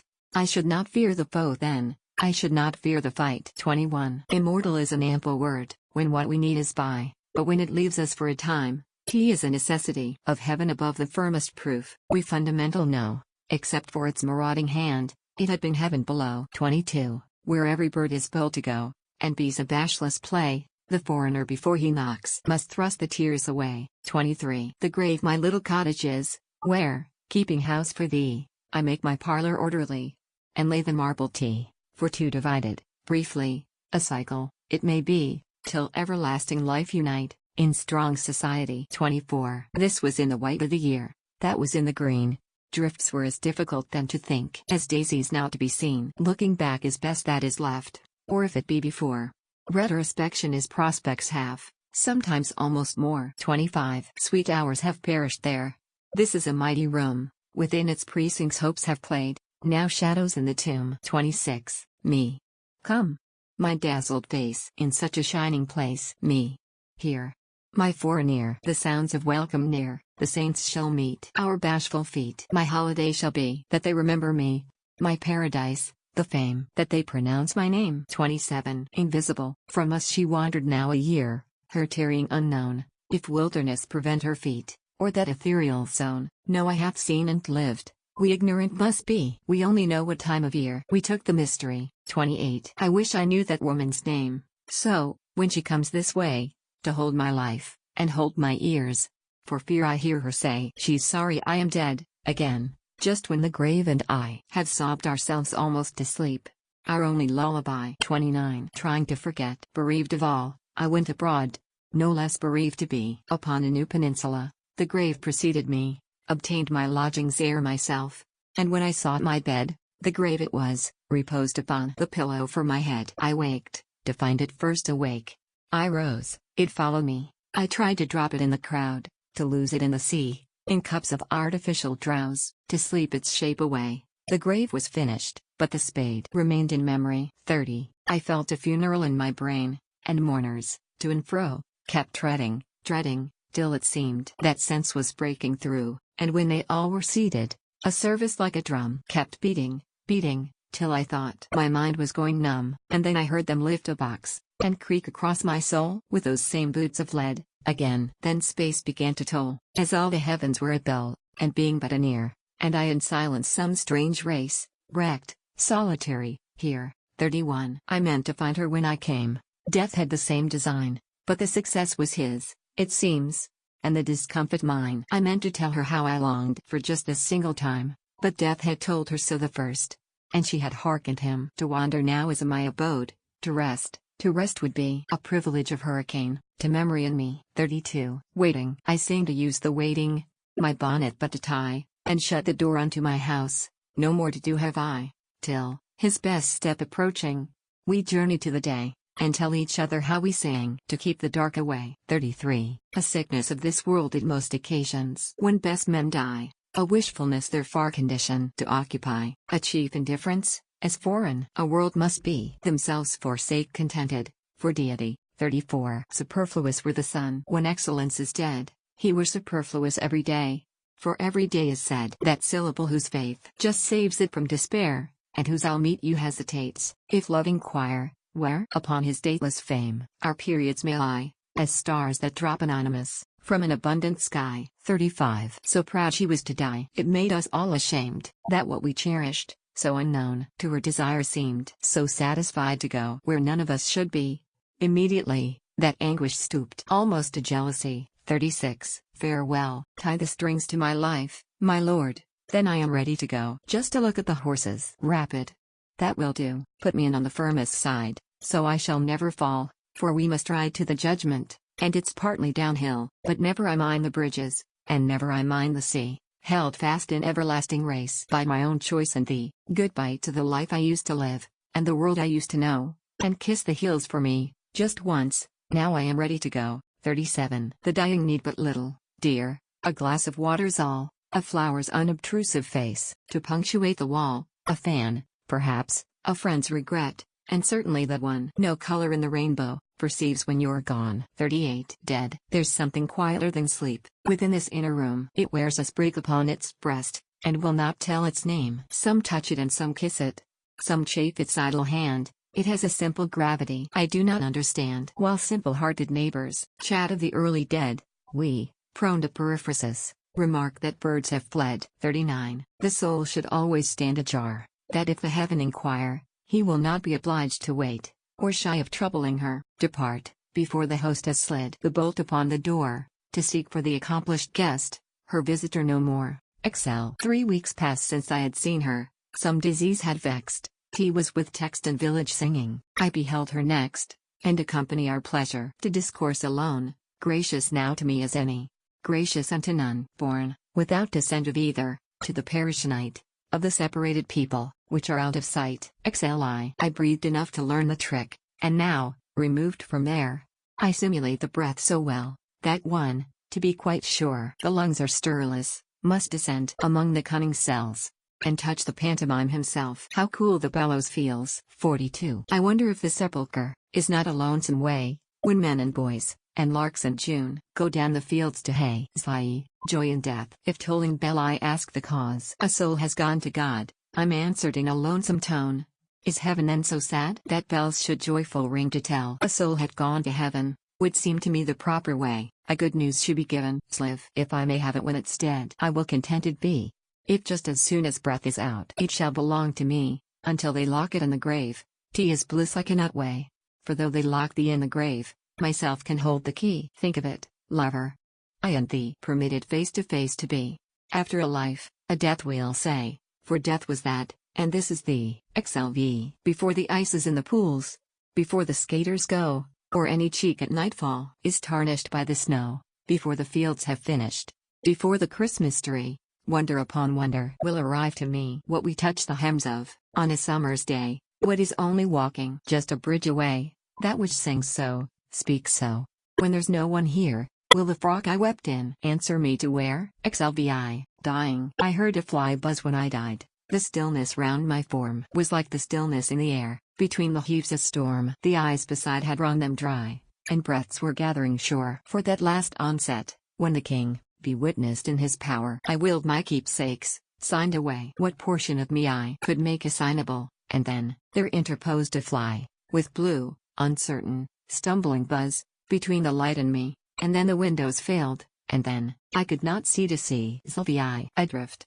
A little boat adrift. And night is coming down. Will no one guide a little boat unto the nearest town? So sailors say, on yesterday, just as the dusk was brown, one little boat gave up its strive, and gurgled down and down. But angels say, on yesterday, just as the dawn was red, one little boat o'erspent with gales retrimmed its masts, redecked its sails. Exultant, onward sped Sylvie. There's been a death in the opposite house, as lately as today. I know it by the numb look. Such houses have always, the neighbors rustle in and out, the doctor drives away. A window opens like a pod, abrupt, mechanically.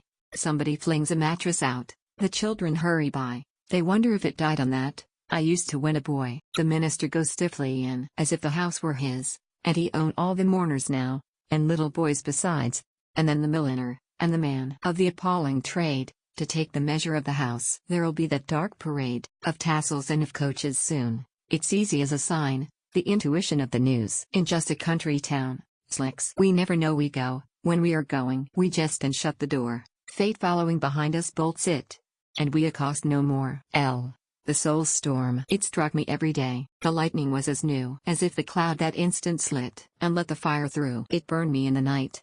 It blistered in my dream, It sickened fresh upon my sight. With every morning's beam, I thought that storm was brief. The maddest, quickest by, but nature lost the date of this, and left it in the sky. Water is taught by thirst, land, by the ocean's past, transport, by throe, peace, by its battles told, love, by memorial mold, birds, by the snow. Thirst. We thirst at first, is nature's act, and later, when we die, a little water supplicate of fingers going by. It intimates the finer want, whose adequate supply is that great water in the west termed immortality. A clock stopped not the mantles. Geneva's farthest skill can't put the puppet bowing, was just now dangled still. An awe came on the trinket. The figures hunched with pain, then quivered out of decimals into degreeless noon. It will not stir for doctors, this pendulum of snow. The shopman importunes it, while cool, concernless nods from the gilded pointers, nods from the seconds slim, decades of arrogance between, the dial life and him. Charlotte Bronte's grave, all overgrown by cunning moss, all interspersed with weed. The little cage of Currer Bell, in quiet Howard laid. This bird, observing others, when frosts too sharp became, retire to other latitudes, quietly did the same, but differed in returning. Since Yorkshire hills are green, yet not in all the nests I meet can nightingale be seen. Gathered from many wanderings, Gethsemane can tell through what transporting anguish she reached the asphodel. Soft fall the sounds of Eden upon her puzzled ear. Oh, what an afternoon for heaven, when Bronte entered there. A toad can die of light. Death is the common right of toads and men, of earl and midge, the privilege. Why swagger then? The gnat's supremacy is large as thine. Far from love the heavenly Father leads the chosen child, oftener through realm of briar, than the meadow mild, oftener by the clawed dragon, than the hand of friend, guides the little one predestined, to the native land. Sleeping. A long, long sleep, a famous sleep, that makes no show for dawn. By stretch of limb or stir of lid, an independent one. Was ever idleness like this? Within a hut of stone to bask the centuries away. Nor once look up for noon? Retrospect. Was just this time last year I died. I know I heard the corn, when I was carried by the farms. It had the tassels on. I thought how yellow it would look when Richard went to mill, and then I wanted to get out. But something held my will. I thought just how red apples wedged the stubble's joints between, and carts went stooping round the fields, to take the pumpkins in. I wondered which would miss me least, and when Thanksgiving came, if father'd multiply the plates, to make an even sum. And if my stocking hung too high, would it blur the Christmas glee, that not a Santa Claus could reach the altitude of me? But this sort grieved myself, and so I thought how it would be when just this time, some perfect year, themselves should come to me. Eternity. On this wondrous sea, sailing silently, ho! Pilot, ho! Knowest thou the shore where no breakers roar, where the storm is o'er? In the silent west, many sails at rest, their anchors fast. Thither I pilot thee, land, ho! Eternity. Ashore at last. The end.